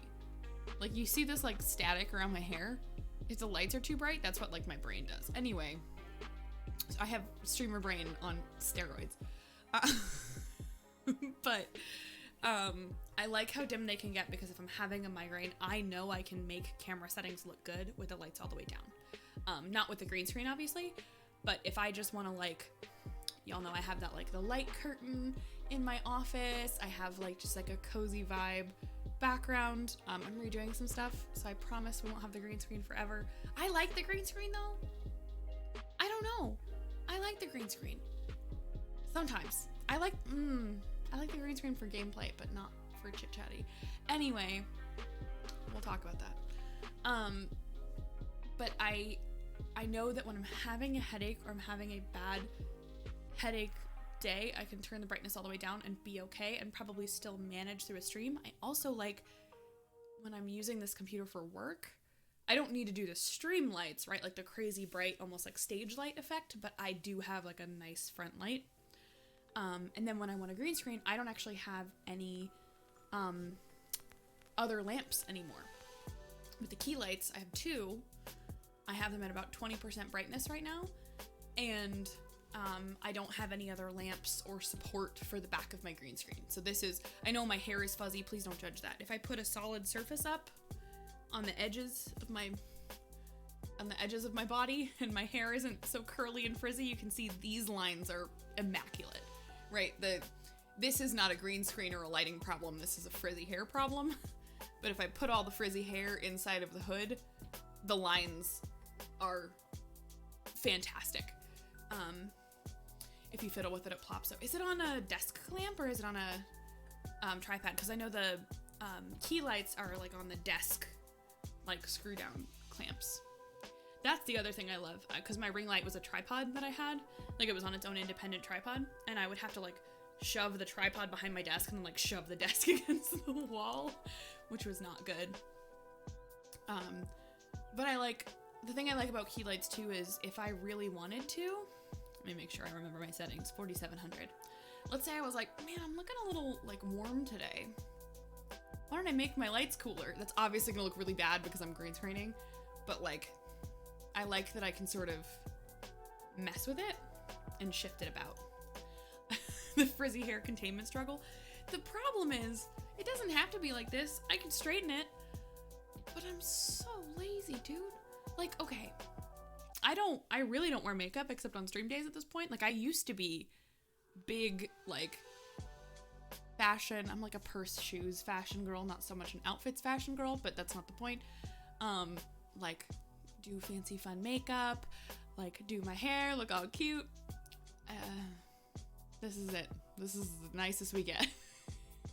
except for like when I'm doing hosting for other streams, then I will do like the full glam again. But like, man, this is it. And when I'm at work, like I have showed up to way too many work calls with like, what did I do one day? And my boss was like, are you okay? I think she thought I was like the big sad, because my hair looked really like gross and like dirty or whatever. It was because I was doing a coconut oil mask, which is, if you are not a long-haired person, you take coconut oil and you cover your hair in it, right? You just like slather it in and then you put it up in like a bun and then you let it sit for a day. And it makes your hair soft and it makes your hair smooth, and it like, my hair is color treated and it's really dry and shitty. So like that helps soothe it. Totally random. I straight up showed up to every single work call with like this oil ponytail on the top of my head. And my boss was like, you good, honey? Like, are you having an okay week? Like, I think she thought I was just like so depressed that I wasn't washing my hair. And I was like, oh no, it's a mask. Like, but the really interesting thing is everyone's cool because everyone, at least at work for me, understands that like we're all going through some shit right now. Like, as a society, we are all collectively going through some shit, and there's not really a thing about like, you know, as long as you're not like naked or drinking on a work call, I don't think anybody really cares. Tico, the rules are in the panels down below, but hello. How do I read chat rules? If you scroll down, there's a panel. But basically don't be a dick. Those are the rules. Can I also get a stream time, please? Exclamation point stream time mods. Because as a Teagle, I recognize your name from my work server. But keep in mind, I don't really talk about work here. I talk about the concept of my job, but not so much the details. But hi. And if you are not the Teagle I'm thinking of, I apologize for jumping the gun. We're just rambling about green screens and such. I really love that Matoro was summoned based on the word NASA. That just gives me such a smile. So if I just randomly talk about rocket ships, I'll pull Matoro out of lurk. It's me from Discord! Hello, hello! Oh, hey, it's Teagle. Yeah, Teagle's a new member of the server. Hello. I appreciate the hello. Hi. Nice to see you. Space! Space! Gotta go to space. Gotta go there. I love that. I don't mean to call you out of lurk. I just genuinely find that so funny. Also, I watched the whole crew launch on YouTube or whatever. I thought that was so cool. Damn, space is cool. That's a goal. Because the other thing this has nothing to do with anything that we were talking about. But the thing that I loved watching the SpaceX launches was just the way that those casts were produced too, with like people educating the entire time and, you know, the different hosts. And I was like, oh, cool, I have a new hosting goal. Like, have I done an esports event or several? Yes. Have I done robot championships? Yes. Do I want to do space events? Triple hell yes. Teagle, thank you for the follow as well. Have you seen the right stuff on Disney? No, I have not. I will make sure I watch it because it's about space now. Yeah, we the poll went to Jackbox, so I will get into it. We're just having some fun chit chats. That's my problem when we stream and we start and just chatting, is that I just enjoy talking to you guys too much, and then everyone's like, "You gonna play a game?" I'm like, "Do I have to? Can we just chill? You just vibe?" I can't wait. There's one this weekend too. Oh, cool. I have so many astronaut feelies, but also for my robot friends, the Krista McAuliffe coin is coming soon. EMRO, the ones who designed the SpaceX launch graphics. You know what I want more than anything? I want one of those jackets. I want the SpaceX jacket so bad. So bad. Like the cool like bomber jackets their crew had. Man, that's my goal.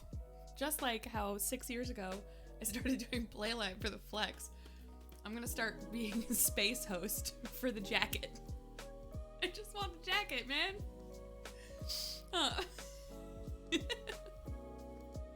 I will. Thank you, Dan. Also, hi, Dan. How are you? How's life? How's things? How's stuff? How's all of it? How are all of all the life things. I really gotta stop rolling around. This is getting to be a bit much. I think if I'm gonna do this, I need to be wearing a headset with a microphone attached to it. I'm just here. I'm just here for the merch. I like space, but I'm here for the drip. There's a SpaceX Discord bot that will tell you when there's a launch. I just follow Matoro on Twitter. That's all I have to do. If you want to know everything about every single space launch that's ever happened or ever going to happen, just follow Matoro on Twitter. I'm not wrong. Usually it's even Matoro's name on Twitter is just the like what is it? The like which launch is coming up and if it's delayed or well, because Matoro, I never get the terminology right, but you were at one point a part of, or maybe you still are, I don't know, the NASA like social influencer team. Matoro's famous. If you didn't notice the check mark, Matoro's famous. He's famous for space. We love Matoro in this house. 2 NASA's. I didn't know if the NASA social program was like that you joined it for a term or for an event. So sorry, I'm not good at it. But Matoro is famous. We're all in the presence of a true space celebrity here. That's the only problem about sitting on the ball, is every time I have to like move myself, it looks very like followed good. Absolutely follow Matoro. You 1000% need to follow Matoro. It's the rules. Event pace. Oh. So you're telling me I could go to space stuff? I could be space Twitter? I'm probably not going to be. The only no. Why would we advertise that, Kelly? Why would we advertise for that? Have you ever had the worst influencer relationship of all time? Virtual only at the moment because of the Ronies, yeah. The only, I think, NASA connection I really have is through the robotics program. Yeah, that was as someone who has done influencer relation stuff from all sides of the equation at this point. As a company, as an agency, as an influencer, well, like that, I hate that term because it feels weird, but as a creator, whatever, and just as like a marketing professional at a company that hasn't had anything to do with the campaign at all, that was literally the worst experience that I had with a potential discussion, was skipping the line at a meetup, being rude to me, and being like, I want to work with this person. And I'm like, yeah, cool. Well, you can wait in line to talk to them. Like, that's how it works. You can't skip the line of people waiting to talk to that person. And when they got to that person was like, oh, cool, talk to Libby. The person who kicked you out of line because you were cutting. Oh, thanks, Matoro. I think my component and connection to that realm would probably be robot stuff, right? That there's an existing relationship between NASA and FIRST about the programs, and that would be pretty cool. I just might do that, Matoro. Only if you apply too, and then we can hang out, okay? That's the deal. Only if you also apply again, and then we can go to a launch together. What if I've gone to space camp? Can I apply? I wanted to go to space camp so bad. So bad. I never went to space camp. I want to go to space camp so bad. I'm also low-key a little afraid of space. Personally. Like, I would not go. I like to watch the scientific development of people going to space, but I get scared on bumpy planes. So, rocket ships... I think I just was shown Apollo 13 slightly too young, and now my sense of adventure for space is gone. I'm like, no, scary. Uh-oh, stinky. No, thank you. Rather go to space than into the ocean. Can I just pick neither? Apollo 13 is so good. Yes, but I think I saw it when I was like, I'm making this up. This is a made-up age, but like 9, right? Like just a little too young, where it was like scary that all the bad things happened and not inspirational that they overcame them, right? Because all you see is like space disaster, and then your brain doesn't really process past that when you're younger. And so I was terrified for a while of the concept of space travel. My 7th grade science teacher went to space camp. Space camp was like the coolest thing. When I was a kid, it was like the kid who went to space camp and came back to school talking about space camp was the coolest. Which is good. Like, teach kids to appreciate and love science and space and all the I mean, like, it's not a secret that I'm an advocate for STEM education. Like, but get kids hype about. So I had a little pink flight suit. I wonder if my mom still has it. Probably. I had a little pink flight suit. You didn't wear the spacesuit thing? You didn't wear your flight suit, Kelly. Space just keeps going until it doesn't, and I'm fine with that. Until I think about it too much. True. I didn't want to be the nerd at space camp. Hey, derps. Hello, hello. Nice to see you. But yeah, oh no, it's really cool, Matoro. But I think that combined with like a vague fear of isolation, I could never go to space myself, but I'm happy to root on the technological advancements of going to space. The team got flight suits. One of my friends' teams had flight suits, and they hated it because it was so hot at competitions.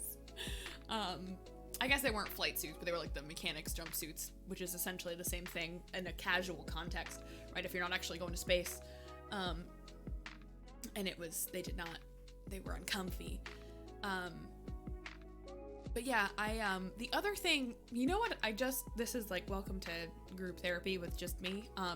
The other reason I'm afraid of space is that my grandparents were physically there for the Challenger and they did not hesitate to tell me about their experience at all.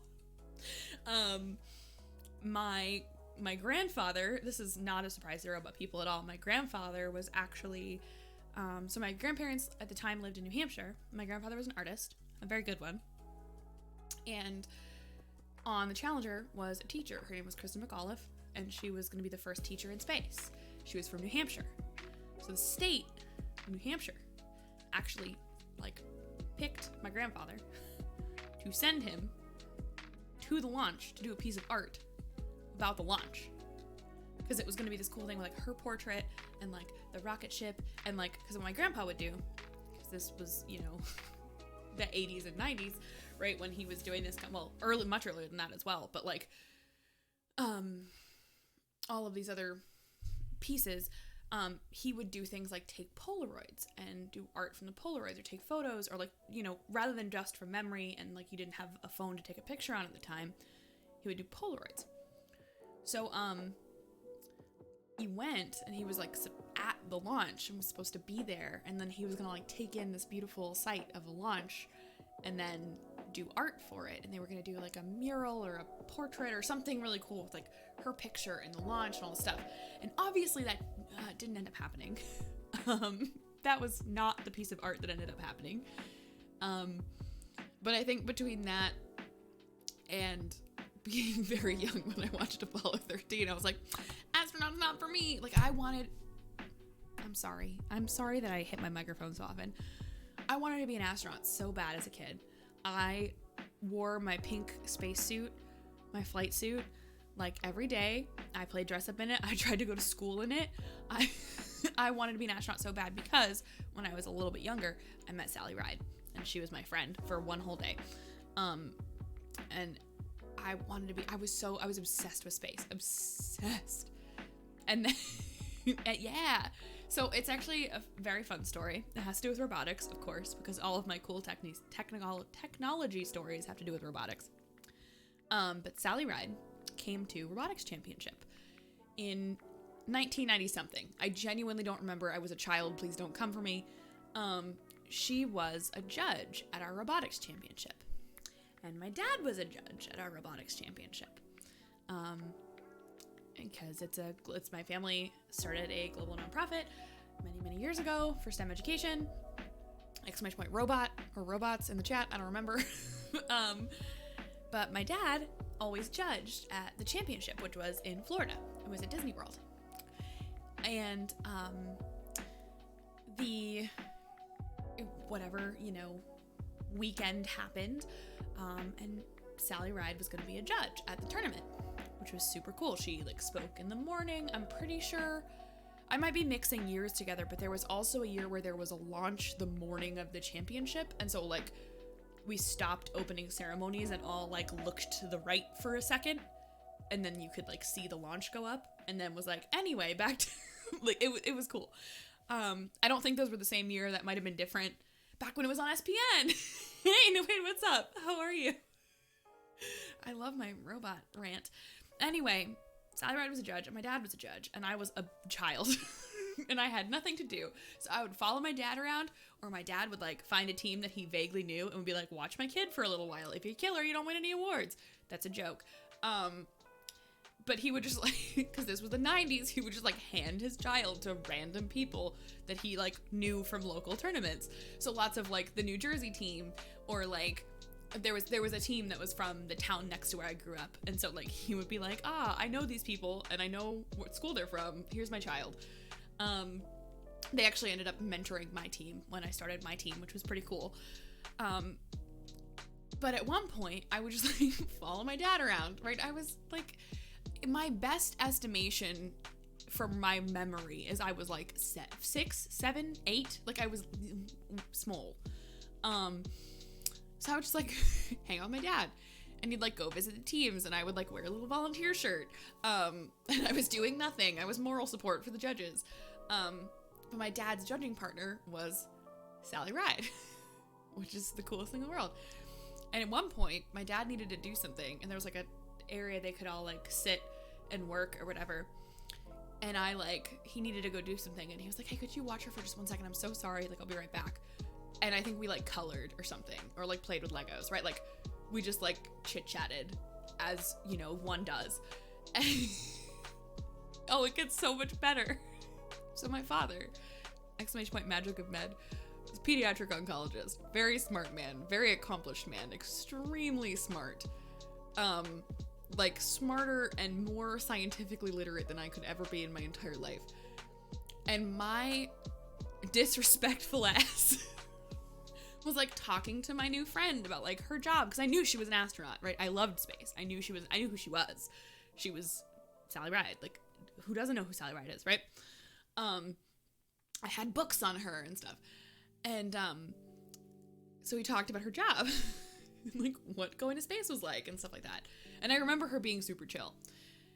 And then at one point I found out that she had her doctorate, right? Like someone called her Dr. Ride. So when my dad comes back to like talk to us, I'm like holding her hand and like, yay, Miss Sally, right? Like as kids do. They just make friends with adults. And I look at my dad, and my disrespectful ass looks him directly in the eye and goes, Daddy, Miss Sally is a doctor and an astronaut. You're just a doctor. Like, that was the sentence. It's like, it was just my observation that my dad had not yet achieved enough because he was only a doctor and not a doctor and an astronaut. And like, that's actually like one of my dad, like when we could get sad for a second. When my dad was very sick and was coming up on passing, he wrote everybody letters, like in my family. And he literally in my letter wrote like my favorite moments with you. And it like goes through all these like other stories. And he specifically calls out Miss Sally. Like that is like the memory that he left this earth with, was me just roasting the shit out of him for not being an astronaut. It was delightful. Like, that is like of my dad's like top 10 when he decided to write me a letter that would live with me for my entire life, was me making fun of him. He wasn't an astronaut. I don't know what to tell you. These kids don't give a fuck, Stubo. How are you? No, I'm laughing crying. I'm not like crying sad. I'm laughing because like I'm just thinking about the absurdity of my dad being like, what will help? Like what can I leave with her in this trying time? Oh yeah, remember that time you were just such a dick? Yes, no, but Miss Sally was my friend. Hi Stubo, how are you? Can I get a watch command for Stubo, please? How have you been? How's life? Now I'm congested, damn it. It's December now. And now I'm congested. Thank you, Flame. I appreciate that. I go on space rants sometimes. Tea? No. Vitamin water that I am both drinking out of the bottle and drinking out of a glass for some reason. Cal, thank you for 42 months. On an unrelated note, 10 more months and I'll have been subscribed for 1 whole year of months. Wait, what the? Wait, can you explain that, please, Cal? I don't understand. A whole year of months is 12. So that would be 52. Oh, 1 whole year. Like 52 weeks in a year. Moonshine. God damn it, aren't you know? When you're only a part-time hipster. Listen, I didn't think it was a roast. I was just telling my dad that she happened to also be a doctor. I didn't think he knew. Yeah, no, I got it. 42 plus 10, 52 weeks in a year. Got it. Math is, why do you make me do math while I'm trying to stream? I get to hang with you at 3 a.m. Happy streamiversary, Stu, thank you. Stu has also been part of the squad. I talked about Sis, I talked about Tash, of like my little UK bubble of streamers that I would, the reason that is because I would just, I worked a job where I had an office area entirely to myself. So nobody cared what I was like listening to or watching. So like during robotics season, one of my monitors would have like 5 webcasts up, right? And I would just watch a lot of Twitch, and I watched Sis, and I watched Tash, and Stubo was always in chat, and I watched Stu a little bit. It's good stuff. Thank you for the love.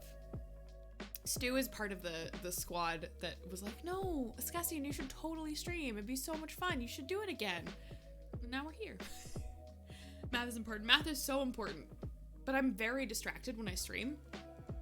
And the problem with streaming is that you get a thing called streamer brain, which is that simultaneously, I am trying to remember what I said 30 seconds ago, thinking about what I'm going to say next, checking on the stream quality, checking on the audio balance, checking on any other tech stuff that I need to manage on my stream deck, making sure I don't have any notifications come in, reading my chat, and deciding what to say based off of the chat.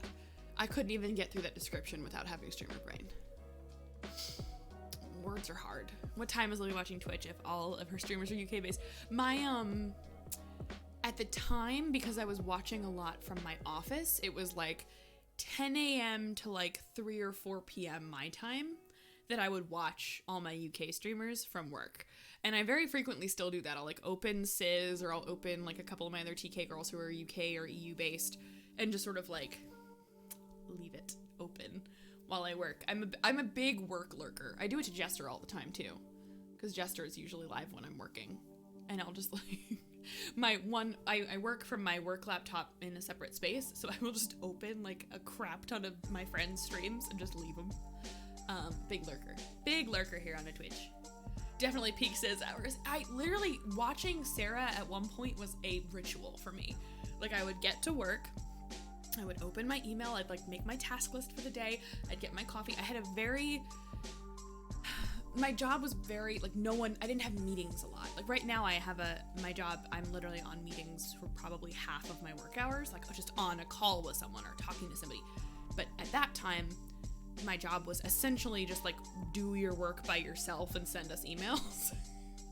So I literally had like just my little desk set up, and like I didn't talk to anybody all day. So I would have Twitch open to like have some form of social interaction, and nobody cared. I was working for a company, and my job was administrating robotics programs.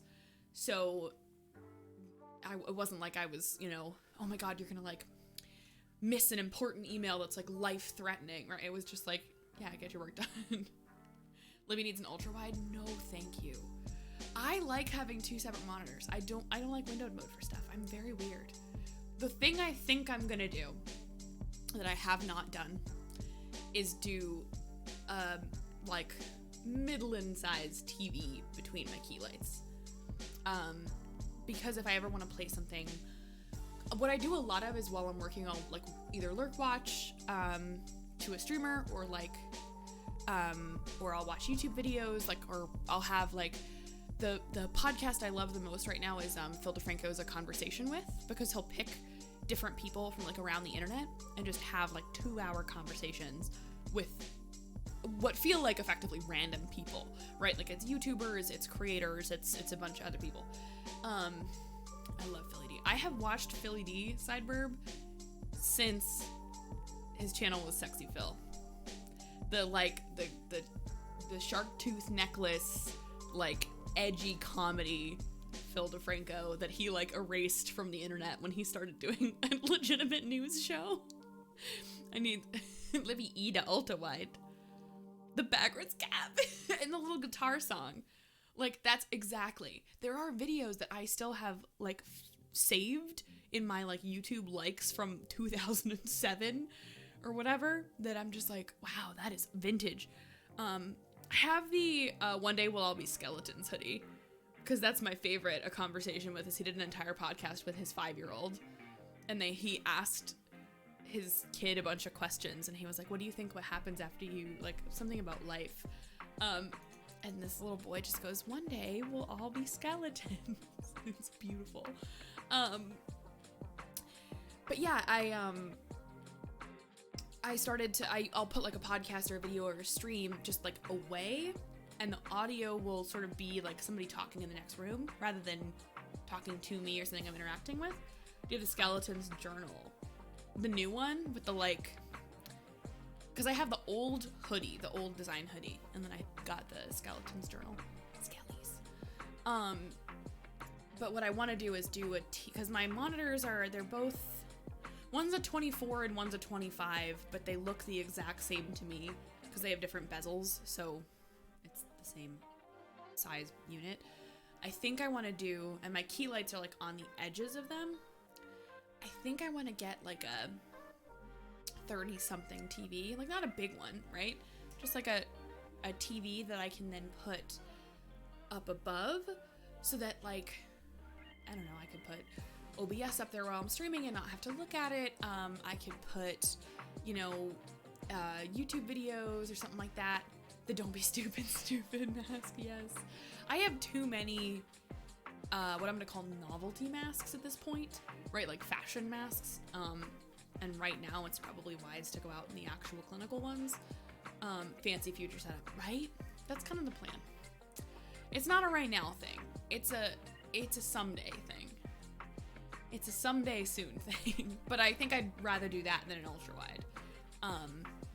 The other thing I thought about is just a vertical for chat, but I put chat in the middle because I put chat right under the camera, which is a trick that I learned a million years ago, because then I'm not going like, oh yeah, cool, thanks so much, right? Like that's not engaging or fun at all, right?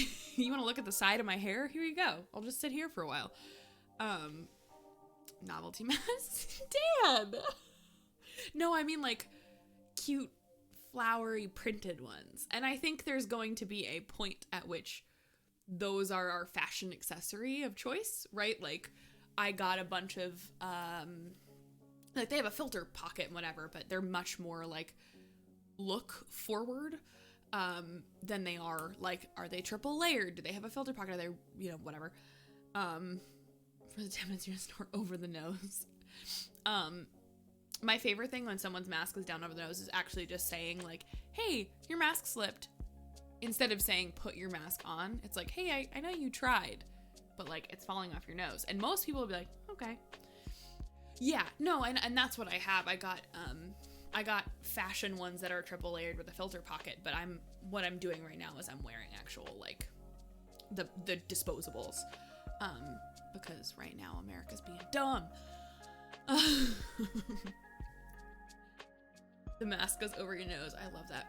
The only statement mask that I have as far as like words on it is I have a Black Lives Matter mask. I think that's important.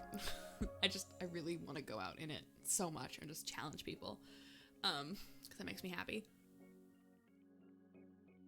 You found pink ones. Are you still pink or are you blonde now? I haven't poked in your stream, but I saw you tweeting about your size, your hair color thing. I'm getting The only one I have with words. Oh, right. I have my This Is Fine one. I have my Escussi Fine. Where is that? I don't have it in here. I'll bring it. I know I brought it out on another stream. I will make sure I bring it back up on a stream. I should just, here's my, okay. Minor media gripe. As someone who tries and isn't always good at accessibility stuff. I have been so frustrated when I'm watching the news. And I know it's because they're out in the world, right? But when a reporter has a mask on, because here's the thing. This makes it so much harder for someone to understand what you're saying. Not because of the sound muffling, but because you can't look at their mouth. And for people who need to lip read, it doesn't work. It's really hard for people who need to lip read to have a TV reporter with a mask on. And I understand it's because they're out in the world, but it's frustrating. Stinky Man, thank you so much for the 7 months in a row. I appreciate this love so much. You are so dang lovely. All of y'all are just so dang lovely. I don't know what to do with these people because they're just beautiful. Stinky, thank you for the love. I have the pink I haven't put on my head. I keep waffling between exactly 3 moods, Kelly. One is continue to lighten the bottom of my hair. The other is chop the bottom of my hair completely off, you know, do this thing. And the other one is like, fuck it, go back to the rainbow. And I needed to check that my mom was not in my chat before I said that. Because she would be very unhappy. My mom really hates when I do the rainbow hair. I ordered a mask for work from an online store that says I'm essential, not sacrificial. Ooh, I like that. I need to get some yeah, I have closed captioning on my stream. It's not very good. But as far as like the news, I know that that's a possibility, but I also think that it can really help if like they gave reporters the ones with the plastic window like teachers have. Because I do a lot of lip reading. I don't really intend to. I'm not hard of hearing in any way.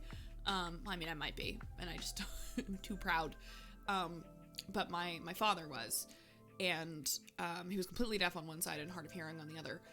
And we relied on a lot of lip reading and like pigeon sign English. It wasn't really ASL, but like spelling and like basic terms.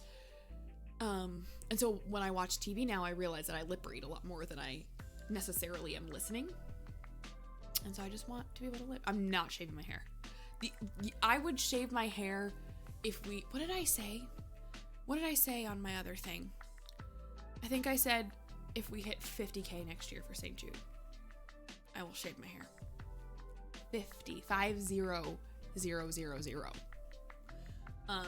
And I'm intentionally making it that bad because yeah, the kid says one's really hard to find. I'm willing to work with people that have a hard time with speaking up or dealing with info. I will lean in. Yeah, it's tough. It's definitely tough. And that's one of the things that I try to do is have things like captions. Used to do a really bad job with, and I'm gonna do better at with the next round of videos, is making sure that they're very clearly captioned. Because as we do kind of highlights and extra stuff, I want to make sure those are inclusive as well. Because it's super easy. We just need to double or triple community by next year. I mean, it's fine. You got till May. Let's go. Tell your friends. Everybody bring 10 of their friends to stream. We'll get it. Yeah, that's cool. I was watching like election coverage, and it was like my brain went, I understand that they're out in crowds, I understand that they're out with people, right? But I just wish I could lip read right now. 50K, you say? Love the Escussi fine. Do you really want to break? No, I know. For charity, I will break the vibes. We're always gonna have this vibe. And we'll make sure that this good vibe sticks around, okay? Because that's important to me. I wouldn't be doing this if it were, you know, I was having a conversation with someone for marketing work. And they were like, oh, like, well, what are the pig streamers doing right now? I'm like, I don't know. I don't watch big streamers. And I don't mean that in a negative way. It's just, I don't go to communities where I'm one of 10,000 people and there's not a conversation, and like those streams have their place and they have their merit and their benefit for a lot of things. Sheer entertainment of multiple people is one of them. But as someone who lives and breathes community, I like communities and not shows. So I literally, everyone, it's charity time now, everybody leave. Ban 50% of the chat. My only goal right now, Ben, and I haven't made, the only big streamer I watch is AOC. Facts.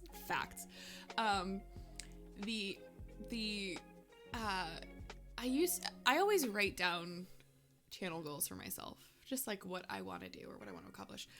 And I very rarely like put any external like information behind them. I very rarely say like, I want to hit this many followers or views or whatever. Like, I think those things can get really hard because when you don't meet them, you feel as though you failed and you don't recognize the growth that you have. Hello, welcome back to Marketing Chat with me. But the one thing that I put out into the world the other day is that we are so close to $25,000 for charity as a community that I believe I am manifesting, I am creating, I am putting into the world that we will hit that by the end of the year. We will do it. We will do the thing. Manifest. So much manifesting.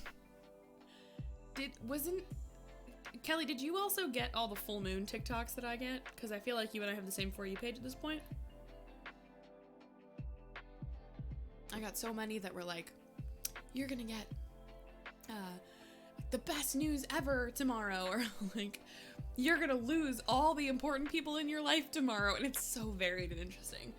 Yeah, Stinky, I'm kind of like that too, is I mean, it helps being a community manager and being interested in community for the sake of not only like professionally, like how does this work, how is it managed, but just as a person who exists online. I think that's a thing a lot of brands will overlook, right?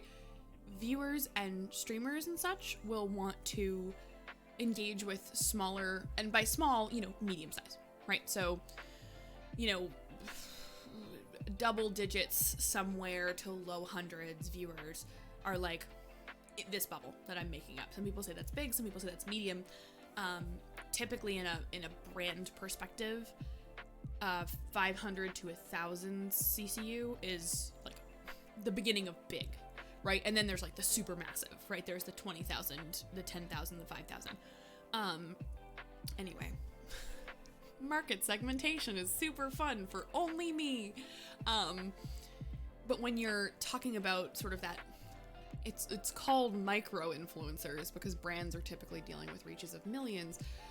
But the 20 viewer, the 50 viewer, the 100 viewer streamer, that's a community sense where you might not have a reach that is as large, but you have a much higher engagement with those viewers, right? So the conversion from a true business standpoint, the conversion of, if I, at, this channel size, you can see the numbers right down here, at this channel size, I talk to you about,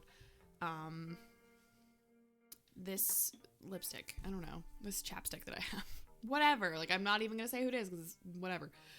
The people who are here are more connected to me and therefore more likely to click or do or interact, versus if you do that to 10,000 people that aren't as connected to the human saying it, then you're not going to get the conversion you're looking for. You're actually going to find really similar conversion totals, where the percentages for that larger streamer might be higher for like clicking on something but not buying, versus a smaller but still established creator is going to get fewer clicks but more clicks that actually mean something. Anyway, marketing chat for me. Welcome to I Rant by Myself about streamer marketing. But I was having a conversation with a brand that was like, oh, we want to see, we want, streamers with reaches of 2 and 3 million. And I'm like, no, you don't. Like my consultation was, no, you don't. You don't want that. you've let us know what your goals are, and you've let us know like what your aim is for this stream, or like this, you know, content, this activation that you're trying to do.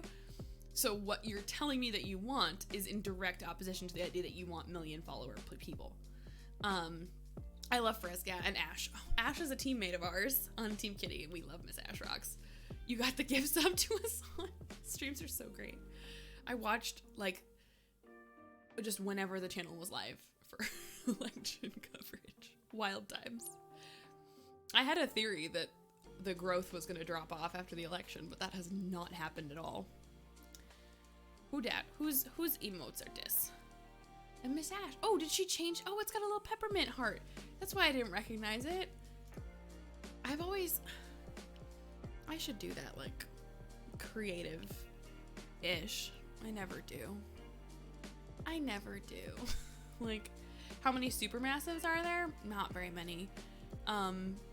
Small handful. Less than 50. For a while, above 1,000 viewers, above 2,000 viewers was like you were top 500 easily. I have to go back and look. I haven't done a good crunch evaluation of top tier in a while, just because what I do with my consulting and the agency that I co-own much more focuses on volume with what are called micro influencers, even though they're not micro. These are folks who are bigger, more higher reach channels than mine. Not that mine is anything, but you know, that's what's considered micro, because people are used to like, oh, that YouTube channel has 10 million subscribers, right?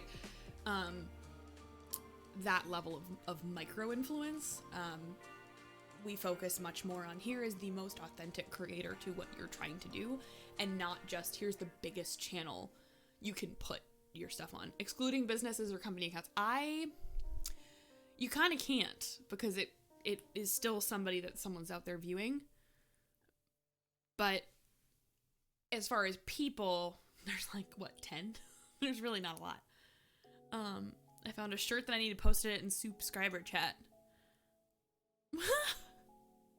The shirt is, when this virus is over, I still want some of you to stay away from me.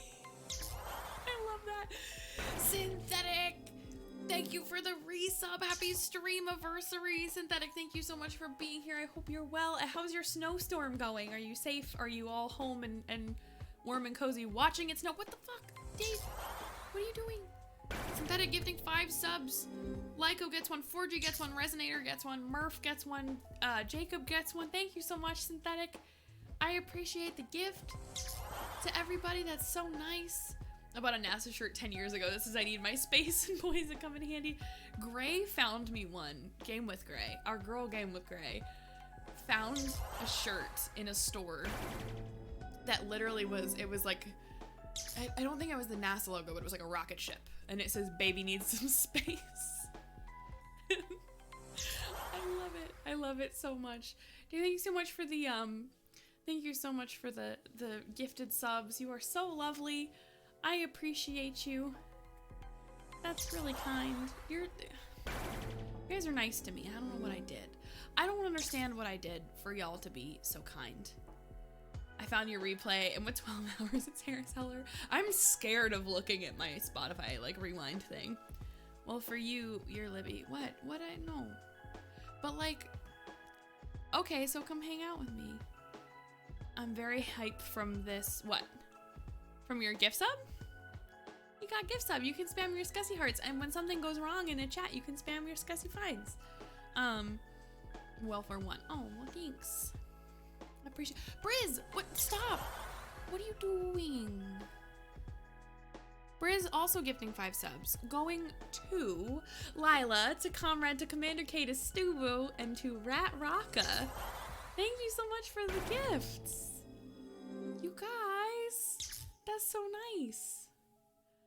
I really appreciate. That's so cool of you. Stop. I'm uncomfy. Spam the coops. Spam the coops. Spam the coops. Thank you so much. I really appreciate it. It's been, I know we took some time off because I wasn't feeling well before Thanksgiving, but I appreciate how, just how nice it is to hang out with you guys. So thank you. No, thanks. Kelly, I love your emotes. Your emotes are so cute. I'll hydrate, I promise. I promise you I will hydrate. I will do my best. I will not stop. Wait, who is that last emote? That's so cute. Lime. Oh, cute. Lime-alicious. My one of my most used AIM screen names was Lime Tic Tacs. Because I liked Lime Tic Tacs. And also that was like, if that's not the most like edgy middle schooler shit you've ever heard. Like, it worked. How's Koopy? Koopy's, he's okay. He's just a little sore. He had some more tooths out and some more teethy surgery. He's a sad boy. Oh, look, I had some spare bits laying around that I just bought. God damn it, Dave. Stop. Thank you for the 200 bits. Wide coop. Oh my god, the wide coop emote is so funny. My work server got obsessed with a different wide emote today. I don't know if I think Saul's gone. I was gonna say, they've been spamming a different wide emote, and I wish I could like wide coop on Discord because I just want to wide coop back at them. The TK one. Oh, that's Emma's, right? Yeah. We basically said to any member of the team, if you want to use the Team Kitty like icon and put it in your own colors, you can have it as an emote. I don't currently has it up, but maybe I'll make either in white. No, white won't look good in the light background. Maybe in like one of the Scuzzy teal colors, but the problem is my colors are too close to the Team Kitty colors. It would just like look off brand. But we've had team members add the TK logo to their list as well. My favorite thing in the world is when people who are Kitty subs will use Team Kitty to like root for Kitty in a game and not realize what it is. It makes me smile. Mac, enjoy your lurk. I hope you have a great night. I hope that you are doing well. I hope everyone around you is doing well. And I hope it's good. White looks good in dark mode, true. And if you use Twitch in light mode, you might be an animal. Same with Discord. I'm a sincere dark mode proponent for basically all pieces of software, to the point where I like cannot use. There are things I will not use in light theme, and if it comes in on light theme, I'm just like, nope, I'm good. But I also have very sensitive eyeballs, so I don't know. I also used to stare at the sun as a child, so maybe I needed to use dark mode a lot earlier. Like, I thought it was fun. That was like, this is why I wear glasses, in case anyone wants to know. I thought it was really cool that your eyes would adapt and like put a circle over the sun if you stared at it for long enough. And I would try to do it all the time as a child. I love you so much. Thank you for always being in it. Okay, well, that makes my heart smile. Thank you. I appreciate that. I had a horrible migraine and found ways of making things dark mode that don't have dark mode. I actually have a Chrome extension that is like it's essentially a color reversal, but I love working on Google Docs late at night and turning like the dark mode on. It ruins like the menu. So if you're watching Twitch, it's gonna like color reverse everything that's in your video player, and like anything that's it just is a negative, right? It's not actually like a dark mode. But when I'm doing something in Google Docs, especially on my laptop at night, I will flip it into that dark mode because I don't need the formatting tools, and I'll just like type away and then format in the morning. Staring at the sun. My hair is not quite that color. Dan, you know that. Your phone switches to light mode during the day. I know, like, a bunch of people do that. I can't. I need it in dark mode during the day too. I used to push my palms into my eyeballs because it would cause patterns. I did the same thing where you like push and it would do like kaleidoscope stuff. Why? We wonder why I have glasses and like migraines. Maybe because absolutely no one stopped me as a child.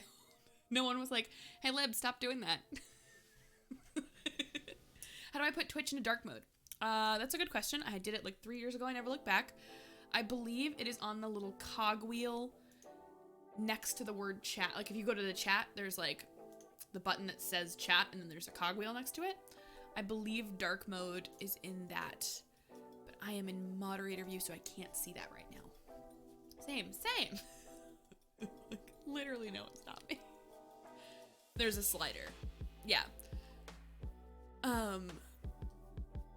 Not a single, oh, if you, in the top right corner, if you click your profile, there's a slider. So there is, it's moved. Also, is it better Twitch TV or Franker Face that changes the colors even further? Oh, I don't actually know. I have both installed. So that's the thing. Hey, there's a Chrome extension I use that does that, but allows customization. Ooh, I would love to hear about what extension that is in the future, if you would mind sharing. And if you don't want to share, that's okay too. But I have a real problem with like too much white on my screens. It just makes, like I said, it makes my brain go radio static. So I can't do it. I don't know. I didn't realize they had moved dark mode to the profile, but I guess that makes sense because they did the same thing on YouTube. Also, how long until Twitch gets stories? It's a joke, but it's not a joke. YouTube has stories, Instagram has stories, Facebook has stories, Twitter has stories, Spotify has stories. Don't even. Twitter didn't need stories at all. Twitter, you know what is a nice little story for Twitter? The fact that Twitter was founded on the idea of microblogging. Like that you posted small snippets. We got a new system and it's at work and it's all white background Internet Explorer. No. Absolutely not. God, no. I would quit.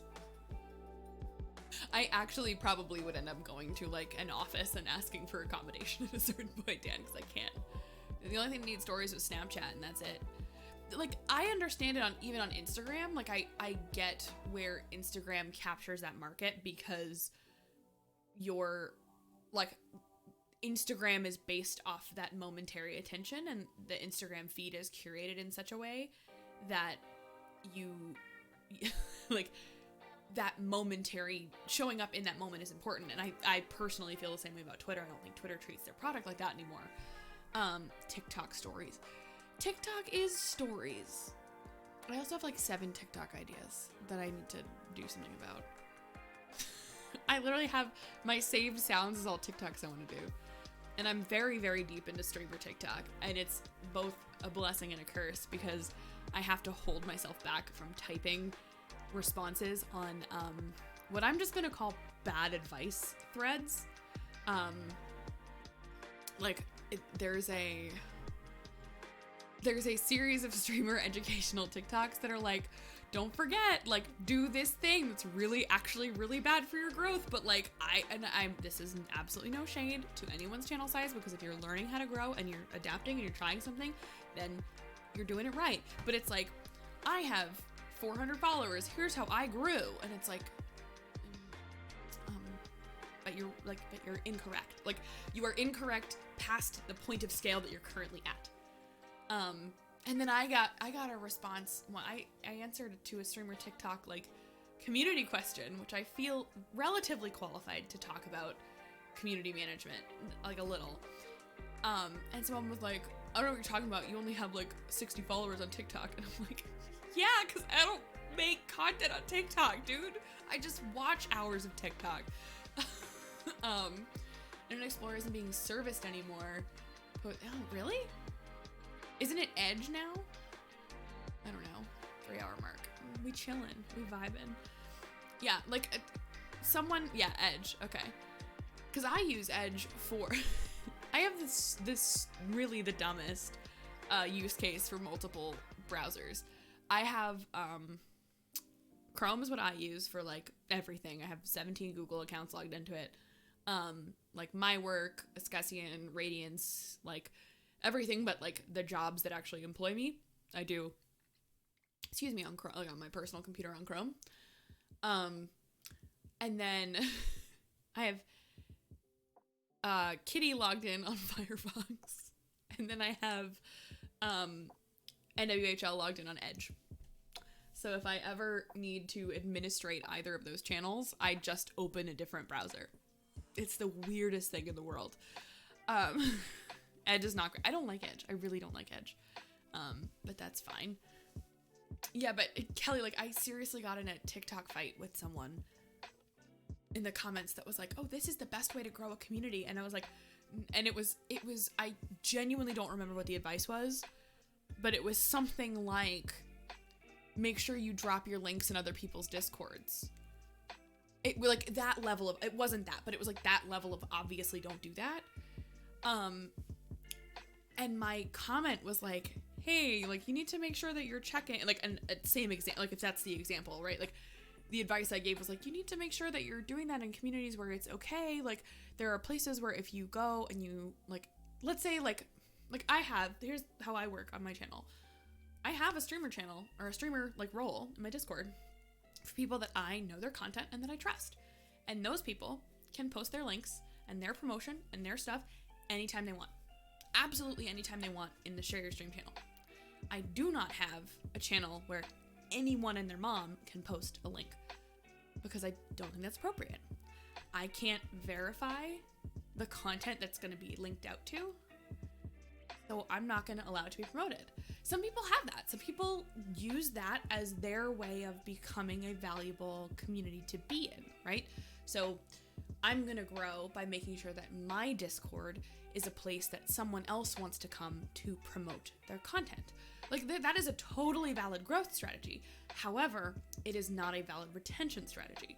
And that was all I said in the comment. All I said was like, that's great for getting people to join your Discord, but it's probably not going to be the best way to like root that stuff, those people in and keep them there, right? You're not providing something specific or something actionable for them to interact with.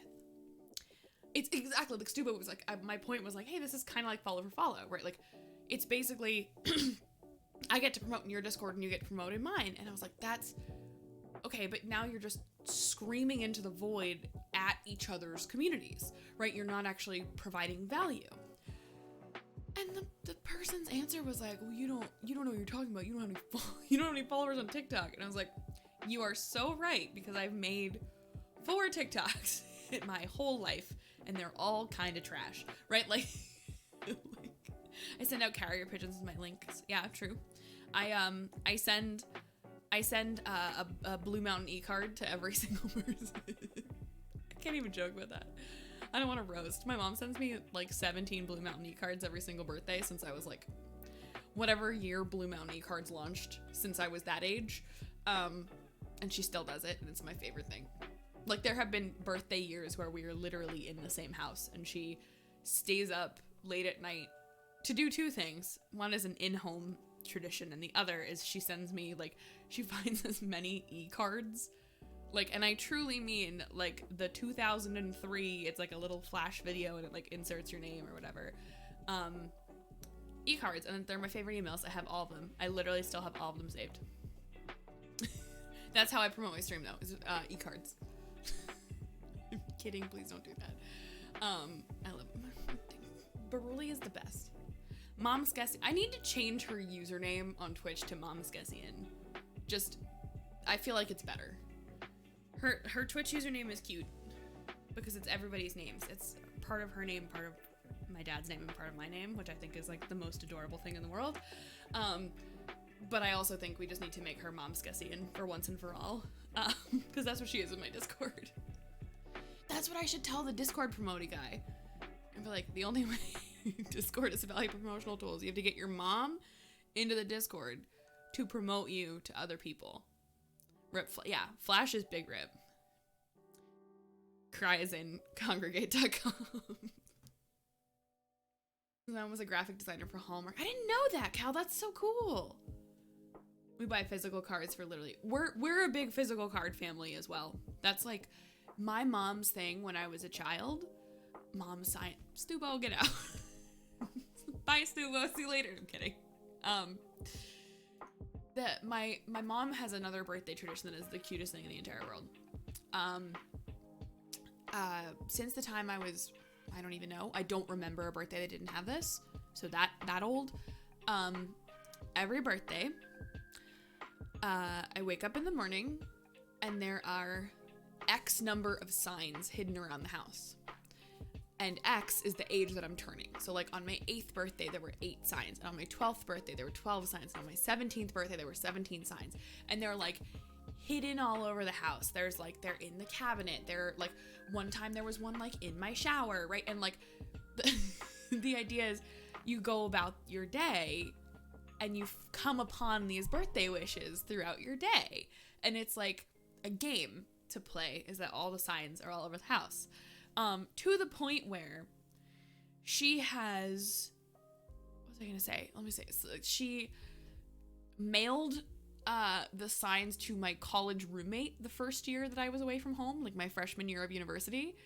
She figured out what my roommate's mailbox was at our university and mailed them to her and was like, secret mission. Like, and gave her like instructions. What was it, 2 birthdays ago? When Lan and I were working at the same company, we were actually on a work trip together over my birthday, and my mom was like the most bummed. So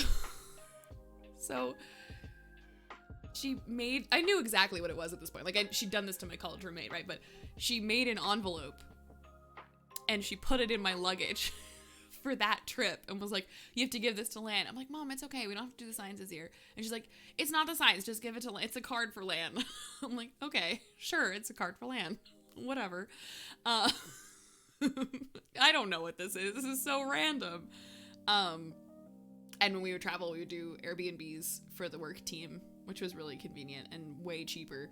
And so, I woke up on my birthday and the Airbnb we were in was covered in birthday signs, right? And like, my mom will go to the ends of the earth to make sure there are birthday signs for my birthday. And there are exactly the number that there need to be. I feel bad because we're at this point, we're wasting paper. I'm getting too old. It's so wholesome. I was having this conversation with my robotics students in their Discord the other day, but my mom was also, predictably enough, my tooth fairy. The tooth fairy was my tooth fairy.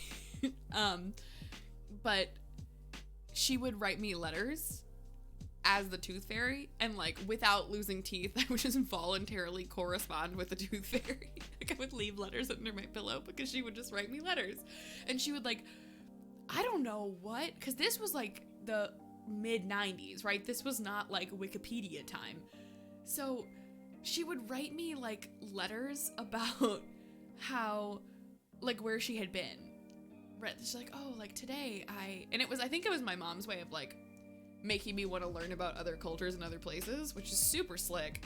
But she would write letters and it would be like, today I visited like a little kid in Australia, and like, did you know there are kangaroos there? Right? Like, when you're losing teeth, you're like 5, right? So it was like very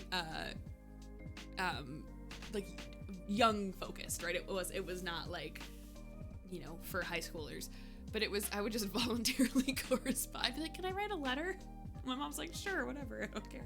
I also have no idea how she did it, because I am like I'm not the world's lightest sleeper, but I startle very easily. Hallway Secrets is in the chat, and Hallway Secrets lived in my college dorm my first year, where everyone realized I startled really easily and would just hide behind shit and scare me at any bears. Exactly. For some reason, the term chosen was to yell the word bears at me. And I don't know how my mom did the tooth fairy thing, like how she like slipped things under my pillow, because it was always under my pillow. But I startle hella easily. So I sleep well, like I sleep deeply, but if something foreign happens, like say someone comes in the room, I wake up. But somehow she ninja'd that. One of my friends got convinced there were kangaroos in Texas when she was 25. Oh no! Honey! I feel like that's hard though, because if you go to zoos and there are animals there, like, it's not unless you're, okay, like, let's say you live someplace where it's always hot. Like, no, polar bears are not going to natively live in Florida. That's like an easy jump to make. But like, Australian climate could kind of be like, a Texas climate, right? It's warm, it's dry, I can buy it, but also like at 25, really? Come on. Maybe like it was a colony of kangaroos that escaped from a zoo and then they just multiplied. I don't know. Maybe your friend's right. They were driving down a highway and they're so someone told her they were like fences to keep the kangaroos off the road. Oh no. I really enjoy good-natured and harmless trolling of your friends. I had a friend in middle school who was just not into pop culture, which is actually something that now that we're friends as adults, I very much admire about her. Is she's not like caught up in pop culture stuff. But in 8th grade, that's like not a cool thing to do. And she mixed up terms and referred to the clothing brand Fat Farm as like a band, right? Like, I don't remember what she had switched, but like something was a band and that was a clothing line, and she swapped them in her head. And one of our friends just agreed with her aggressively for the rest of like our time in school together. I was like, that's my favorite band. Yeah.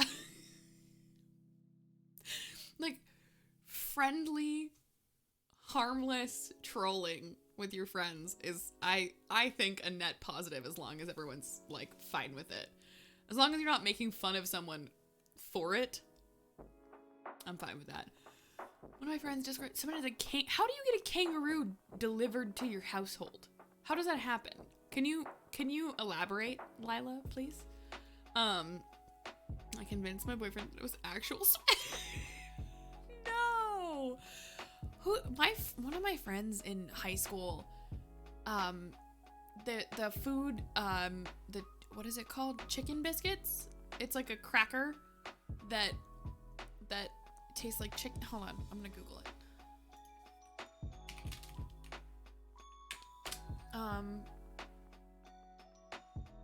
Hold on. Now I'm concerned that they might actually be dog treats. Basically, he convinced me, chicken biscuit, okay. It's literally called chicken biscuit. But he was like, oh yeah, here, these are my favorite crackers. And then at some point he's like, they're dog treats, like after I ate them. But they're not. They're people food. I swear they're people food. Someone in the area was adopting a kangaroo and they got the address mixed up. That's great. I would have kept it. I would have kept the kangaroo. My brother and I once convinced my mom that SMH meant slap me hard. So good. So salty, so chickeny, so clucking good. But yeah, my friend was like, oh, you gotta eat this. Like, it's really good. And then after I bit it, he was like, those are dog treats. Like, because, you know, high schoolers.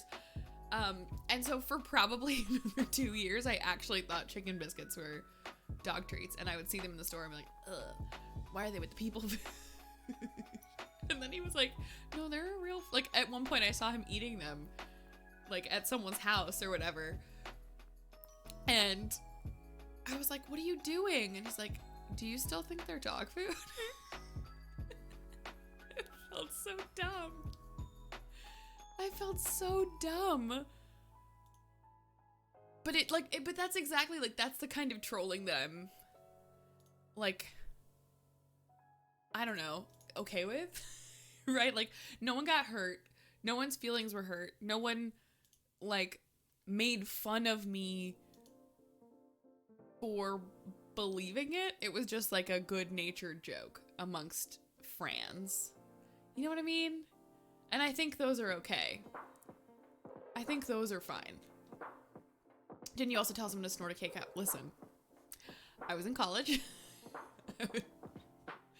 He was being annoying. Hallway was there. I don't know if Hallway was there, but Hallway knows who I'm talking about. And he was being obnoxious. And he was very frequently the reason that nobody would sleep. And I didn't think he was gonna listen to me. Was it a particular roommate of mine? That's right, I forgot you guys lived together. Very, like, macho bravado, I'm the smartest person in the room. Like, wait. Hallway, DM me. Because I'm trying to remember if you did live with this person or not. And I don't remember. Or just give me initials in the chat. Anyway. This person, also, I knew them in high school, but we didn't go to the same high school. I was working in their town for one summer. And, hi Chancellor, what's up? And, Thank you for follow. At one point, I don't know, they just like, they got on my nerves, right? And at one point in college, it was like, man, no, not that person. At one point, he was just like, yes, that one, hallway. So the second one. It was like, man, like, I'm so tired. Like, I just wish this coffee worked faster. And I was like, if you snort the cake up, it'll go more directly into your bloodstream. I didn't think he was gonna do it.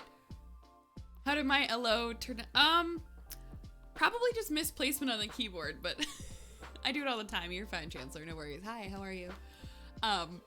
Yes, hallway the second one. And I did not think he was gonna do it. I thought he was kidding. I thought he was like bluffing. And then he put his nose down to a line of K-cup innards. And I was like, dude, stop. Like, please. He still did it. But like, I said not to do it. I told him multiple times not to do it. Anyway. I wasn't intending to be. He was what made you think he wouldn't do that? I love that. Hey, Exocrist, how's it going? My alerts for hosts got funky, but I see that you hosted. Thank you very much. I appreciate the love and the share. How are you, Exocrist? It's so nice to see you. Good evening. Good evening yourself. How are you doing, Chancellor? Hi. Oh, the little like hearts make my day. But hello, welcome on in. It's nice to see you. I hope that you are well. I have a feeling what Exocrist is about to type is, yeah, I got work tonight, but just stopping in. Because it's about that time. I know Exocrist goes to work at about 11 p.m. my time. You can't reason a man out of a conviction he wasn't reasoned into. All I did was say, oh yeah, that's how it works. And I remember this person, this young man, we were all young people then. We were maybe, tops 19, which is, peak dumb because you're independent and still completely an idiot. So this young person would come after me all the time because he was like, oh, she thinks she's always right. Like, she thinks because I was very much like a technically correct kind of person for a while. I was like, hey, and it's obnoxious, right? Like, I was definitely obnoxious, and I'm not denying that. But I didn't think I was better than anyone else. I just knew what the right information was, and probably wasn't always great about being delicate about that. I learned my lesson over time. But this kid all the time would come after me for oh, she thinks she's always right. Like, she thinks she's always technically, literally would mock me for saying well, technically it's this way. So I figured he would assume I was wrong. He believed me. I don't know. It was a time. So when I was a kid, someone told me pepper would fix my runny nose. Oh, my heart hurts. I'm outie. I got pulled into the office at work. I'm doing 12-hour days again for the rest of the week. Sorry, Tom. And have to do inventory at 2 stores the other next 2 weeks. Happy 5 years on Twitch. It's been a fun ride. It has been a fun ride, Tom, and I'm so glad that you've been a part of it. It sounds like your week is going to be rough, but I know you can get through it, and I appreciate the heck out of you, and I'm so glad that you're a part of our community, and take care of yourself in your rough work week, okay? Please? Well, that's on him, right? Hey, you believe me. Me at 19 is peaked up. I was here's the thing. There's a set of ages, right? So maybe this is just me. Argue with me if you're different, which is fine. All of these answers are valid. I was okay, 15 to 17. I knew I was a kid and I didn't know what I was doing, right? I was what do you mean they let me drive a car by myself? Why'd they trust me?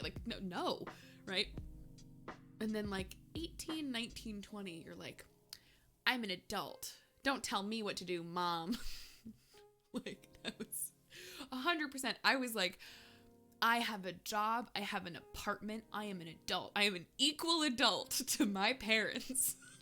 I am the same level of accomplished. There's a confidence in that age group that I just was I can't do anything wrong. I'm invincible. And then I think I got to like maybe 20, 21. Well, 21 was different for me, but like 2 to 23, and I was like, never mind, I'm an idiot. Like, and I went back to the like, never mind, I don't know what I'm doing. I don't know. But there is a window from like, at least for me, it was like 18 to 20 that imposter syndrome just doesn't exist. Doesn't exist at all. For like life, right? Like at school, at work, sure. But like for who you are as a person, it's like, for me, it was just, I know exactly what I'm doing. I'm a full grown adult. Don't tell me what to do, Mom. And then I'd be like, Mom, how do you do your taxes? like there's just this, and to the point of like, well, he believed it. I mean, like snorted cap. It was like, when you're in that age group, you're right. You're correct. In your own head, you are correct all of the time. 18 to 22, 17 on my own was peaked. Well, that's also like, there are circumstances there that it's like 17 is really tough to be on your own. 19 is really tough. I had my first apartment that I rented, not like a college apartment or whatever, but like an apartment with a lease and like not affiliated with the university at 19. It was one of my summer internships. It wasn't like a long lease or anything. And I just remember being like I got my parents drove, I must have been 19 because my dad was still around. My parents drove up with like the moving truck and all this, like they helped me with it and whatever. And like, as soon as they left, I literally was like, I don't know how to do anything. Like I would never have admitted it, right? And I still won't tell my mom that because I remember she was like, did you do this? I'm like, yeah, Mom. And I never, like, I don't remember what it was, but it was some like maintenance task. But like, man, I closed the door and I was like, shit, what do I do? I had also had an unsavory safety experience in that apartment, and I fully had no idea what I was doing. Just came in late. What's happening? Not much. We're vibing out. We're chit-chatting. How are you, Amphibia? What's up? All the years up till 2019 were a big dump for not finding myself sooner. But Exocrest, you were doing what you needed to do, right? You got to where you need to be. I think there's something to be said for the journey, right? Maybe. You're not dumb. You're not dumb for not finding yourself.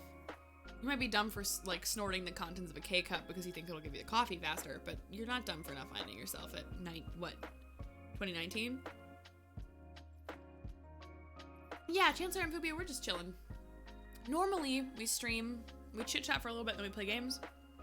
And I even did a game poll on my break. And then somehow,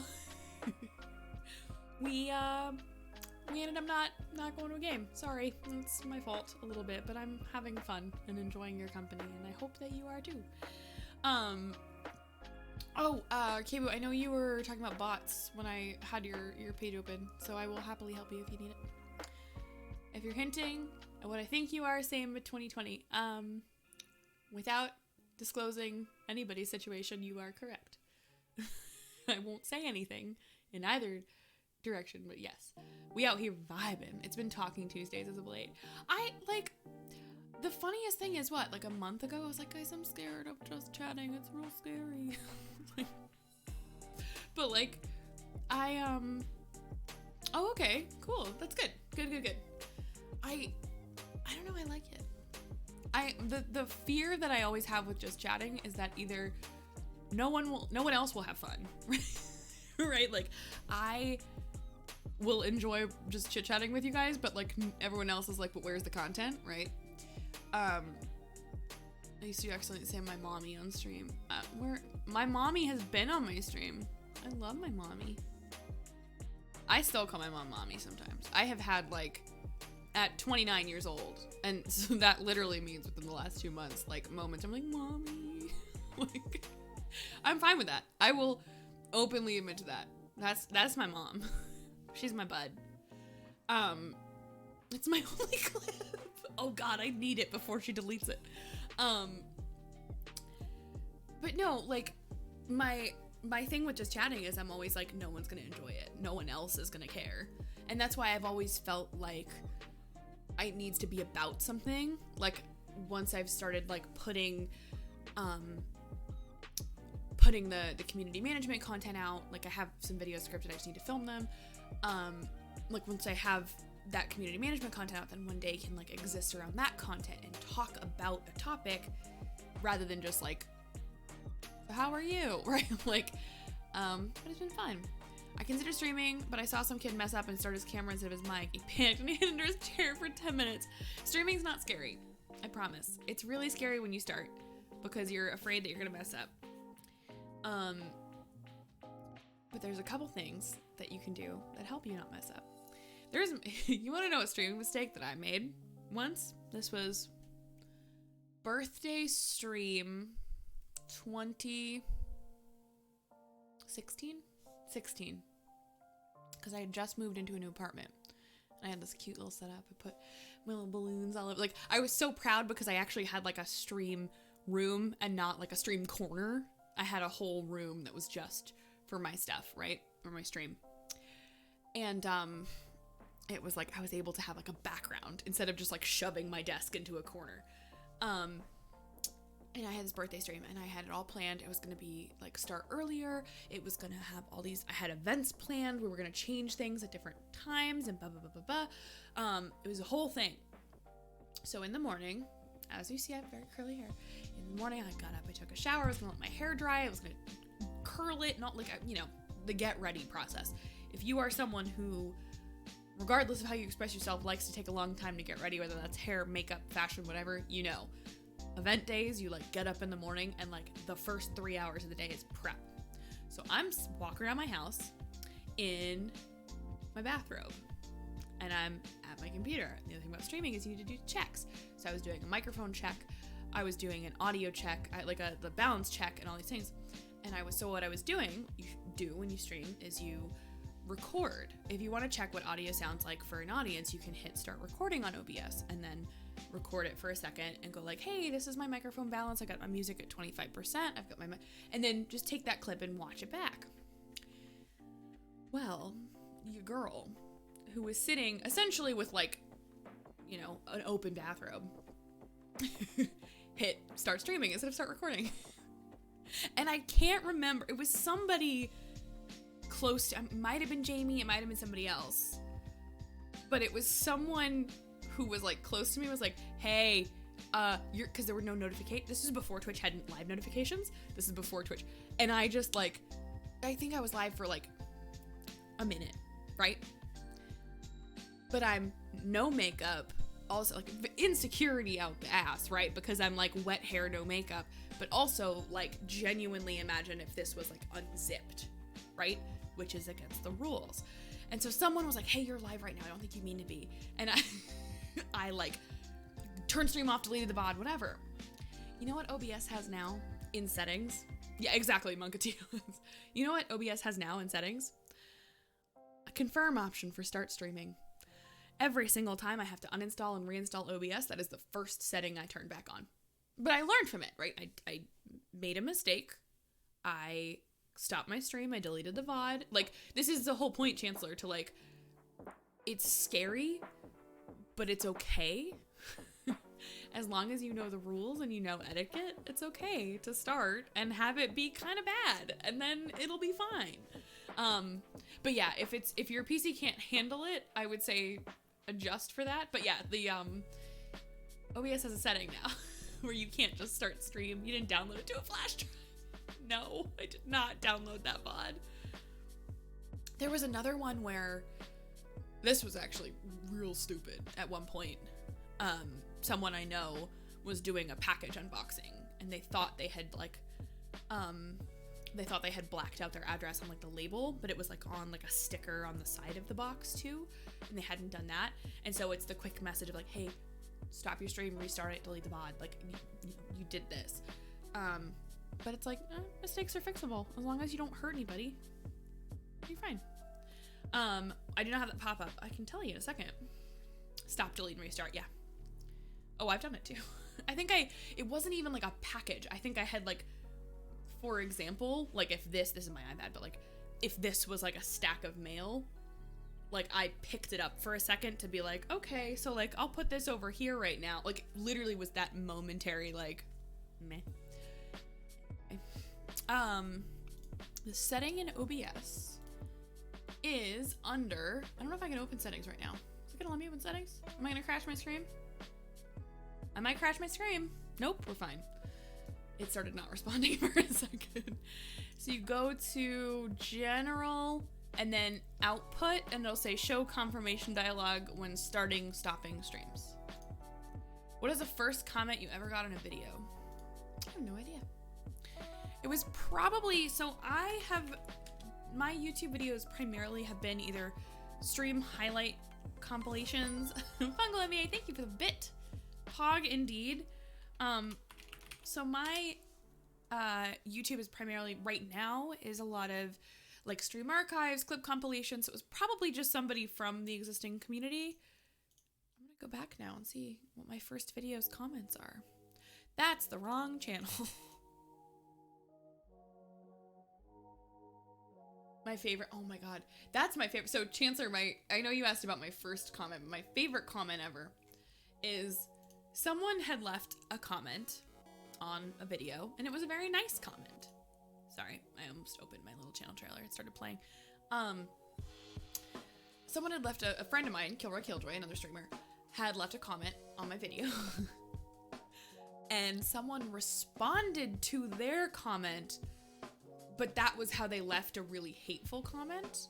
Like, instead of writing a comment on the video, they replied to Kilroy's comment and wrote this like hateful thing. And it was really specifically aimed at me. Like, it wasn't like, you're ugly, right? It was like, they knew who I was, and like, it was something about my life, and like, I hope this turns out to be trash for you, or whatever. And I replied to that person with, I literally have no idea who you are. Have a good one. Which is what that copy pasta in my chat is. And unfortunately, the person with the hateful comment deleted their comment. So my poor friend wrote me like a nice note, and all that was visible was just my reply of, I have no idea who you are. Have a good one. I need to make a point of posting that in his chat more often, actually. I think I need to do that. That's my favorite comment. So when I watched a hard stop, delete, restart after an IRL stream and looking at chat while driving. Oh yeah, no, but that's stupid though, Dan. Like, if someone's gonna IRL stream from a car, they shouldn't be driving. Or they should be driving and they're not looking at their chat, right? Like, do this and monologue to yourself, but you are not interacting with chat. And that's stupid. That's so dumb. Yeah, I need to go find that image too, because it's very funny. I'm gonna go find what's my first, my first YouTube video is TwitchCon 2016. My first YouTube comment ever is actually from Kitty Plays. It's, you are so awesome on my TwitchCon vlog. And now there's stuff that was on that channel before this, and I probably deleted it, but there you go. I watched that the other day. Why are you watching 4-year-old terribly made vlogs? No, do that. It came up on my recommended. No. That's the other reason I need to start putting content out on that channel, is I need to just drown out all of that stuff. Actually, can I do something that's this? Is it AdCom archives? I don't think that's the command. Oops. Jamie, can you do that for me? That's the archive channel for all the vlogs. I don't know what my things are. What do you make content about, Chancellor? I'm super curious. I know you're talking about YouTube and stuff. Command ad. Oh, you guys are way smarter. But that's the YouTube channel for Stream Archive, so all my VODs are gonna get full exported to there. I wish it had a nice vanity link, but unfortunately that's not. AdCom was Nightbot. There you go. LV Stick Run. Thank you very much for the follow. Hello. That's where all the VODs are gonna be, because Twitch is being big ol' silly faces about VOD content. So we are moving full Stream Archives over to a YouTube channel. If you ever miss a stream and you want to watch stuff there, that's the place to do it. I didn't want to put it on the Escussion channel because that's going to do a lot more specifically with community management and stream growth and all that kind of stuff. So those are going to be a little bit separate. Bring back bread tails. I need to go through my commands and refresh them, because when I transferred them over, I know I deactivated a lot of them when I moved them around. Streaming can be fun. Streaming is fun. Here's the thing. There's two ends of the spectrum, in my personal opinion, with streaming. And then there's everything in the middle. There is I have decided I'm going to be a professional, full-time streamer. This is my hobby and my job. I am going to take it this seriously and work 40 hours a week on it and never compromise until my content quality is top-notch, right? That's super hardcore. And then there's I just like streaming. I just like streaming. I just want to play games. I don't care if I watch or just one person watches or nobody watches at all, or only my mom watches. I just enjoy the art and the fun of streaming. And then I think there's stuff anywhere in the middle, right? I definitely fall much more onto I like having a community. I like talking about the things I do for work.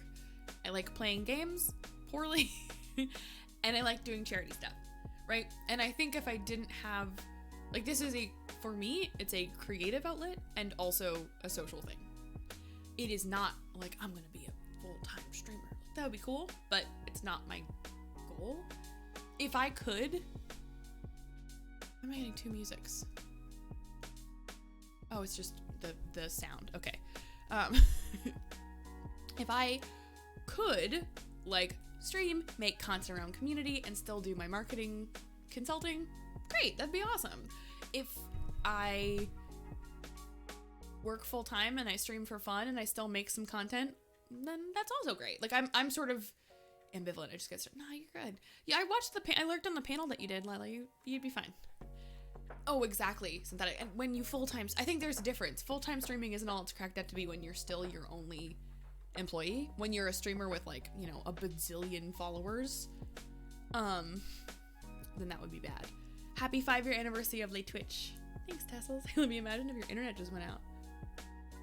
Hi, Ian. Why are you giving me the panics? Are you okay? Why are you giving me the big anxious? Why would you do that?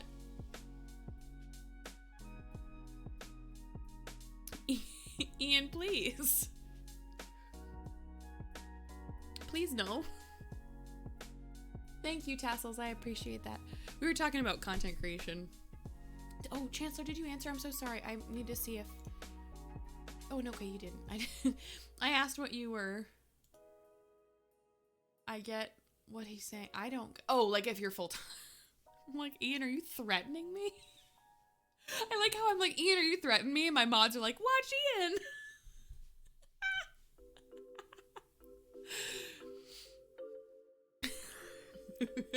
I'm asking Ian if he's gonna take my internet down or something. My mods are everybody go click on Ian's channel. Ah, gotcha. I got some tea. Oh, give the tea. Spill the tea, Tassels. Absolutely. Another remote. I have a nice new webcam on order and what's that? That's awesome, Resonator. That's so exciting. That's amazing. Hell yeah. Do the thing. Plan is good, I guess. I thought Ian was low-key threatening me for a second. But joking aside, actually go follow Ian, because Ian, what month did you start streaming? Was it July? I don't remember. I don't know what time is right now. Not what? Oh, well, hi, Ian. I see what you were doing now. Ian, thank you for the raid. Pixel, don't play with my heart like that. Ian, Rodolin, thank you so much. That was so sweet. I just accused Ian of threatening me. Then he rates me. Ian, thank you so much for the raid. What were you playing? What were you what were you doing? What was your stream? What were you up to? I want to hear about it. You reach, just imagine. Imagine Ian, what's gonna happen when you reach 5 years on Twitch. Imagine, take this moment and then put it in your pocket. And then in 5 years, I'm gonna do the same thing to you, okay? Cool. Alright, now we're throwing hypothetical. Pixel, don't hurt my heart like that. Jackbox and Twitch saying it's 4 months in 5 days. So 4 months would be December, November, October, September? Was it August or September that you started Imagine Not Quitting? Here's the thing, Dan. I've almost quit so many times. I literally, I don't want to talk about the big sad. August, okay. I don't want to talk about my big sads, but like, I've almost quit like 3 times this month. Not December, like in the last 30 days. I've been like, I can't do it. This is stupid. I don't know. No. Because just like I was just saying, there's a spectrum between like, I want to make this my full-time career, which I personally don't. That's not my thing. And I'm having fun and I'm enjoying a craft and having fun with people. Like, let me talk about community for a second. Pixel followed me off a Feral Wife raid 2 years ago. And then I literally took like a year off of streaming. Not like a straight year, but like a year, like in the year I streamed like 5 times. Imagine being 9 followers away from 500. I'm gonna need every single person that is in my chat right now to click on Eons of Ian and follow Eons of Ian. Thank you. That's the thing that drives me nuts, Pixel, is like there are people with sub trains for the year that I didn't stream. Like people didn't unsub, and that's silly. I owe them all $5 a month for a year. Already followed. Good. Correct. If you're in my chat and you're not currently following Eons of Ian, I need you to do it right this second. I will be watching. Hold on. I'm gonna refresh his page. I feel like every creator has times where you choose to. Yeah, no, that's true. 492, we're at 8. It's worth a follow. It is. I know Ian from Robots. Ian is a Rhode Island. Thank you very much for the follow as well. We were both game announcers at events. We've had a lot of fun. It's been a good time. Ian's good people, and I think I remember. Yes, 493. 7 away. I did ASMR one more. I did ASMR content. What more do you want from my body? Oh no, I couldn't do that.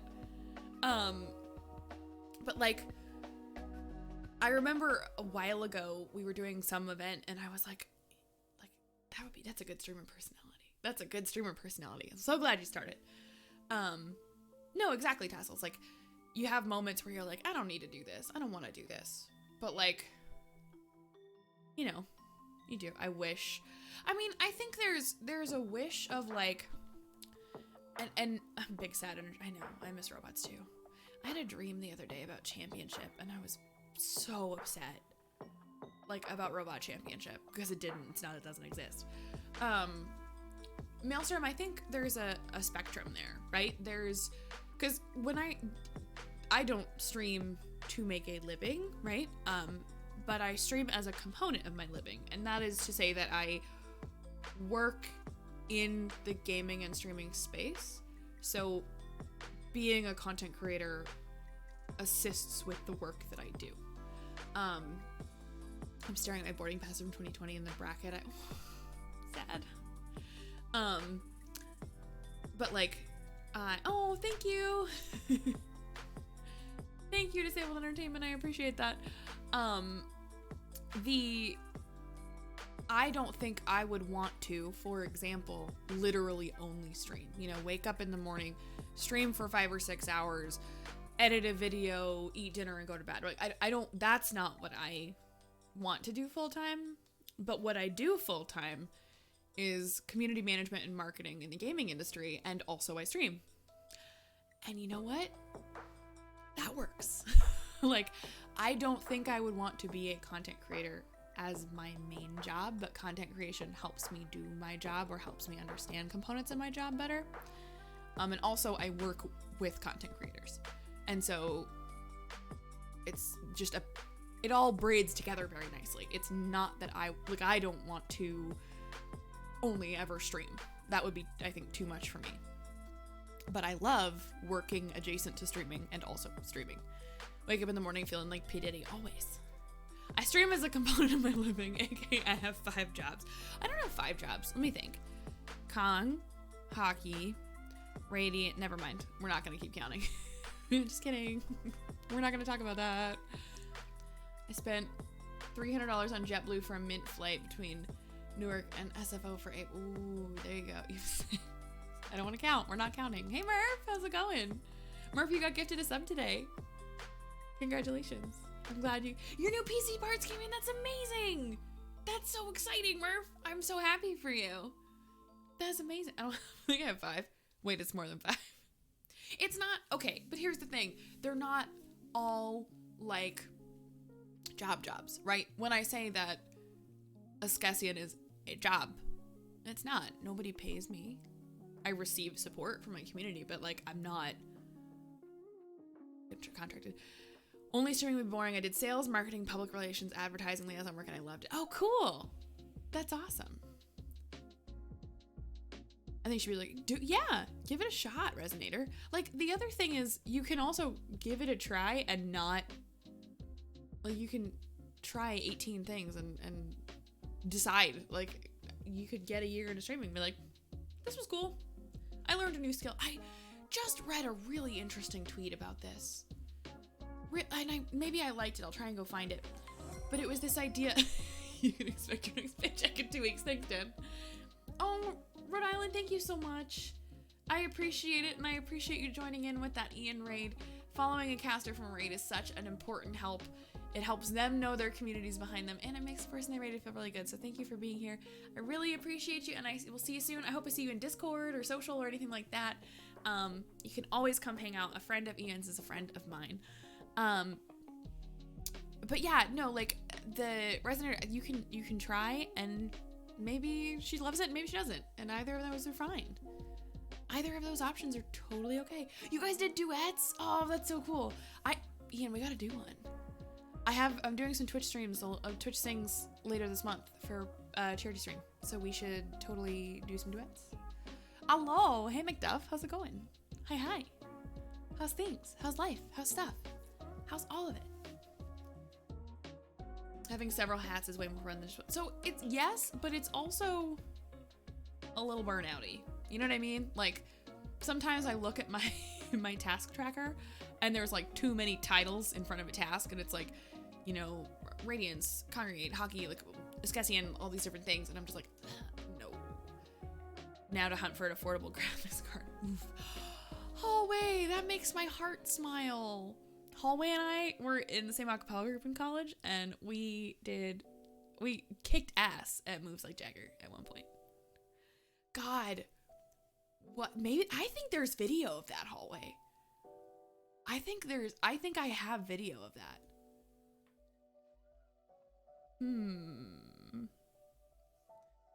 Okay, I need sleep. Good night, my space friend. Can I get one more caster command from Matoro, please? If you like space and you like smart people and you like funny people, you need to go follow Matoro. And also, we got one for Eons and Ian, and we got Hallway in the chat here, and Pixel. I got so many. That's why I love it in my chat. There's just like good content creators to follow in my chat, and you're all the best. Good night, Matoro. I hope you have a good night. Wait, you're done with school? Okay, I'm gonna ask you those questions later. I have questions for you, but we're gonna catch up at a different time. Yes, I see that you DM me. I just am. My streamer brain cannot function with DMs unless it's like someone goes like, hey, 911 urgent, check your DMs. You're done. I'm so excited for you. Congratulations. I was gonna start asking you about what you're up to and everything, but like, we'll talk later. Go to bed. Good night. Can I get a good night 2? Good night command 2 for Matoro, please? Be done with a new graphics card. Yeah, Murphy, good luck finding a graphics card right now. This is in Gold Company at Western. Is it? Oh, cool. Cal streamed. Yes, that's right. Cal streamed as well. Oh my goodness. I also love that very slowly we're just turning the entire community to content creators. Thank you. Thank you, Pixel. We got a good night, and then we also got a good night 2. Good night 2 might be my new favorite command. I know. It's just slowly everyone's picking up streaming. I love it. Like, it's really interesting. There were a lot of casters, but also industry folks who were like, I don't know, like quarantine's gonna be really bad because it's gonna oversaturate streaming. There's gonna be too many people who like are trying it for the first time and not gonna be good, or all that kind of stuff. Jamie, Jamie, inappropriate. There's, you know, it was like, oh, it's going to saturate. It's going to be bad. There's going to be all these like beginner streamers, which, you know, beginners are usually less proficient at things. But my thing was like, good, people are going to find something they like. Oh, hold on. That's what I was looking for. I was looking for a tweet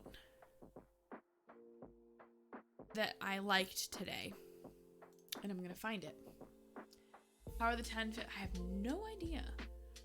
Someone else who is better at that stuff, please answer Murph's question. Can I get a timeout on a mod for 7,000 points? Just time Jamie out from it. How long ago did we learn that if I time somebody out, it unmods them? Hold on, I need to find this post. It was a post about, I want to say it was something, I think it was Kurt Vonnegut was in an interview, and it was like, they were talking about how growing up, someone asked them what they liked doing, and they said, oh, I paint, I play guitar, whatever, all these hobbies. And someone was like, wow, that's so cool. I wish I could do all that. And the person goes, oh no, like, I think it was Kurt Vonnegut, but it was, oh no, but I'm not good at any of them. And the person's response was like, but you've tried all of those things, and it makes you a much more interesting person for having tried it, right? Like, maybe you're not good at every single thing that you try. Maybe you don't stick to every single thing that you try, but you are a much more interesting person for having given it a shot or having learned about it or picked up a skill, right? Like, I'm dog shit at drawing, but I enjoy trying and I enjoy learning about art and stuff.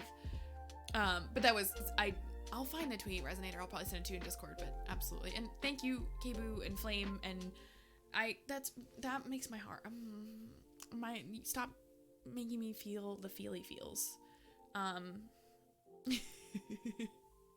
No, you're okay, Murph. I'm just not, I'm not as good at knowing, like, if I'm gonna go put research into, like, graphics cards and stuff, I would totally, had I already been researching graphics cards, I'd be like, oh, here's a bunch of articles I found, but, like, off the top of my head, it's not something I seek out. It's the same argument for well-rounded education, exactly. Like, you still want to specialize in something and be good at something professionally or academically, but, like, when I was in university, my parents were like, okay, like, what classes are you taking? And I was like, oh, I'm taking, like, this math and this science and whatever. And they were like, okay, well, like, what about for you? What about for you? Like, what class is in the catalog that you're, like, interested in? And I was like, oh, but it doesn't count for my requirements or whatever. And it was like, okay, so, like, you got to do something. You can't just be this sort of, like, single-sided academic. And my mom was like, yeah, like, I took a lot of photography, and then they ended up having a dark room in their basement and, like, all this stuff, and just, like, all of those little pieces. Yeah, Murph, here or in Tech Talk and Discord is definitely a great place for advice or thoughts on builds. There's a lot of build conversation happening in my Discord. My lizard brain really, really, really, really wants to rebuild or upgrade. And I keep getting nervous now that my graphics card is not going to be good enough for too much longer. Okay, yeah. Your family sounds like they have the most interesting basements in a not creepy story. Yeah, my dad, when he was a kid, my dad and his younger brother split the basement. My dad knew he wanted to go to medical school, so he had a little operating theater, and this is like the 60s, but he had a little room where he would put rats under and, like, open them up and, like, look around and then put them back, which is so weird. It sounds like a serial killer, but, like, he was doing it to be a doctor. And then his younger brother was super crafty and wanted a machine shop, so they had a split basement that was equal parts, like, operating room and machine shop. And then my parents, my mom was super into photography when they first got married, so they turned their basement into a dark room, right? Like, I don't know, apparently we're just a build weird shit in the basement kind of family. I guess if I ever have a house with a basement, we'll have to figure out what obscure hobby is gonna go into it. I don't know. Or alternatively, giant studio. It's recommended to 2060 or 2080, but I'm new. Yeah, that's kind of where I'm at too. Is like so much of me is like, I want to rebuild my computer. It's 3 years old. It's like 3 years old is not old for a computer, but like it's got a 1080 in it. It's like I'm gonna need to upgrade soon or whatever. And then my brain goes, well, I already bought a cooler that doesn't fit in this case and it's held on with like zip ties and hope. So I need a new case, right? It's the cycle of like, I have enough chips but not enough cheese, so I'll go buy more cheese, and then the next day you're like, I have too much cheese, I need to go buy more chips, right? Like the nacho cycle. What is that? Is that an XKCD? That's a comic. It's some web comic, and I can't remember if it's. Oh my god! What? The salsa problem. Exactly. Like that's the idea. That's my life. Yeah. But that's like my brain goes, well, when I needed to redo my cooler. Thank you, Cal. Instant. When I needed to get a new cooler, I bought what I thought fit in this case, but it's the right dimension like for the case, but it's too thick, like it's a 280 instead of a 240, and it doesn't fit in the slot for the radiator.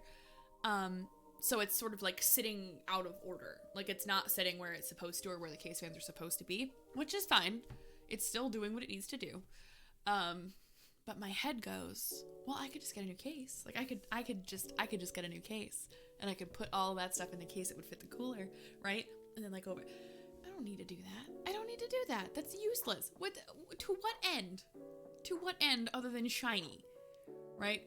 Don't need to, just want to. But then I go, well, okay, but I need to get, like, eventually I need to upgrade my graphics card. Like, I'm sort of like, I'm rationalizing all the steps in my head. My 2 cents definitely don't upgrade. Really? Okay. Shiny monkey brain. Yes, exactly. My, like, animal instinct in my head is to kobold brain, take candle. No take candle. This is a really silly Warcraft nerd thing, but when they upgraded 3 kobolds in a trench coat, 3 kobolds in a trench coat makes me laugh. When they did the Cataclysm upgrade to World of Warcraft, like that expansion, and they redid some of the world, there was then a lootable item called Kobold Candle, and then the flavor text for it was, you took it, because for years, the kobolds in the game, when you would attack them, would go, you not take candle! So you took candle. CPUs are great, GPUs are way too expensive. Yeah. The interesting thing is I think I'm also mentally, if some of y'all remember, this PC build was almost fully sponsored. So my brain doesn't associate expensive. I hate it. I hate it so much. It's just my brain doesn't. It's like, oh, we could do this, and then I like look it up, and I'm like, well, that's a lot of money. Never mind. I want to do this, but not that bad. There's a Hearthstone card that's a kobold whose line is no take candle. Yes, exactly. You can get a sponsor. Yeah, not particularly. If you want to stream on it and you're looking at 1060 class, you can find us. Oh, for Merv, 1660. Oh, fair enough. There is also, by the way, if post stream, you would like to keep talking about this or would like to put your thoughts into some place other than the void of a Twitch chat during a live stream, we have a TikTok chat in Discord that you are more than welcome to put stuff in. Same built-in encoder of the. Oh, I'm learning new things today. Thank you, Stubo. Stubo and Ben and Lyco and Ben and other. I can't read. I was gonna say Ben and other Ben, but they're both Ben. It's the same Ben. Hello, my name is Libby. I'm 29 years old. I never learned how to read. It's okay though. It's cool. We're fine. My brain heard TikTok. We do need a TikTok. No, we don't. We don't need a TikTok sharing channel in my Discord because you're all going to realize at what random hour of the morning I'm scrolling TikTok and you're all gonna be like, go to sleep. What are you doing? Like 4 a.m. Like you just get like 15 links from me. Pixie sleep deprived brain cell. Yeah. That's what your notes channel is. Did I do that in mod chat or did I do that in my notes to self? Because Lan taught me a trick that's super obvious, but if you're someone who runs a Discord or mods or anything like that, really smart thing. Hey, figure skater, how are you? Hi.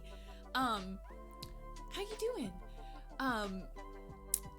One of the things you can do in your moderator section of the Discord is you can add a channel that only you can see and call it notes to self, or, you know, save here. Like what I've done and still do at work with Slack is you can have a DM to yourself, and it's like a way of like, I want to save this link, I want to remember to do this. It's like notes, literally notes to self. You can make a channel like that on your Discord, and I very frequently, when I need to transfer something from my computer to my phone, or like there's an article I want to save or something like that, I make sure that I put it in that channel. But then sometimes I put it in mod chat instead of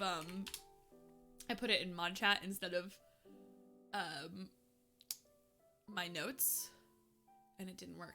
Can I also get a watch command for figure skater, please? That would be so lovely. I love that you have the figure skater name. It harkens me back to my days of once upon a time when I was an actual figure skater. And you should go give figure skater a follow. Go give Figs a follow, please. That would be nice. I love that every mod is on the same wavelength, just like a second apart, just long enough apart for all the commands to work. Thank you, figure skater. I really appreciate it. Second time someone told me 2016. Okay, cool. Do it. Do it. I very much miss ice skating. It's not gonna happen. It is for sure not gonna happen for me probably ever again, other than in like a casual go to the rink and skate in circles way. But like every time I see Figs talk in my chat, I'm like, man, I'm gonna go skating. Man, I'm gonna go skating. Someone was like, could you stream, this was a while ago, was like, would you stream skating? I'm like, here's the thing, you have to like rent the whole rink because you don't want to put other people in it. I don't know, whole thing. Me, remember, I like to go to sleep before X time, but I'm not sure if it's gonna happen. Back on headphones. It's not gonna happen. Like, oh, go to bed. We're closing up here in a moment. We've been at 4 hours, and I think it's a wise idea if I let you guys go to sleep. I also need to. My brain is streamer brain all up in here. I was doing ice skating vlog. Wait, who? I want to know who. That's so cool. Sorry. You can tell me that in private or in chat, but we need to play Destiny. Absolutely. So a bunch of people, Murph, were talking earlier in stream because they've been doing a lot with the... Oh, Donna was doing skating vlogs? I didn't realize that. I'll have to go look up. Murph, a bunch of us were talking about Destiny earlier in stream. Destiny chat will always be there if you want to jump in and play with people. If I'm not around, I know Hallway's been playing, Flame has been playing, who else was here that was playing Destiny? I think Argia plays a little bit still. Like, it just, there's a lot of Destiny folks. I have not, okay, Flame's trying to get a raid together, so hell yeah. I'm definitely not literally playing now. I'm not ready to play because I haven't done anything in Beyond Light yet. I need some hard carries before I can do something like raid. But I will happily play, and you can use that channel anytime you like to find a group. If you want to play, even if it's just like, hey guys, anyone want to go queue up for, I don't know, strikes or whatever. The reason we do separate gaming chats like that you opt into is so that only the people who want to see those games and want to hear about what's happening in those games will be in that channel. So you're never going to bother anyone by posting in that channel, because if they're in that channel, they want to be in that channel. So that's why we do that. It's always open to you guys. I think though, it is probably good night 2 time. I also know, ooh, what controller, nice. I think it is probably good night 2 time. So let's find a good raid target. Let's see who we can find. Excuse me. Let's go look at my followings. Ooh, I think I know who we're gonna get. Let me check. Yes. I know exactly who we're going to, as long as she's not. Oh, please don't make noise. As long as yeah, she's definitely still going. Let me see. I'm gonna type in my raid message and my resub for her. Get it all typed out. So we're gonna go raid. We've been raided by this person a couple times. Let's share the love back. We're gonna go raid Feral Wife. We love Allie in this house. She's playing Phasmophobia, but she's also doing Gaming Tuesday, which is a charity stream for Save the Children. So we're gonna give Feral Wife some love. Before we do that, I really just want to thank you guys. 5 years ago, I decided to take streaming more seriously, and I haven't always been great at it. I haven't always been consistent, but I have always had nothing but love for you guys who show up in chat and make me feel like a person that exists. We've done amazing things for charity together. We've, built this crazy ass Discord of lovely human beings. And we've done a lot. It's changed my life. And hopefully it's made some of yours better. And oh, Murph, you're great. We're glad that you're here. Thank you, Blue. I appreciate that. I just love y'all. I don't know what I would do without streaming. I just love y'all a ton. And I think you're the best kind of people. And the thing you can do for me in this raid is copy that raid call and make sure that we go give Feral Wife some love from our community to hers. And if you are interested in supporting her charity initiatives, go ahead and do that as well. So copy that Askesian raid call. There's a sub one, there's a heart one, whatever you want, or just tell Allie she's amazing. If you want to hang out with me between now and Thursday, there's all the socials, maybe. Stop being nice. Being nice is gonna make me cry. I love you guys. Thank you, Pixel Link and Flame. And if you want to come chill in Discord, that is where you do so there. I am gonna hit the button for raid Feral Wife. Channel is intended for mature audiences, and that is totally fine. So what I want you guys to do is go give Allie, Feral Wife, some love, give her some support. Have a great night. As always, guys, be good to yourselves and be good to each other. I love you tons and tons and tons. Thank you for 5 amazing years, and I can't wait to see where we go next.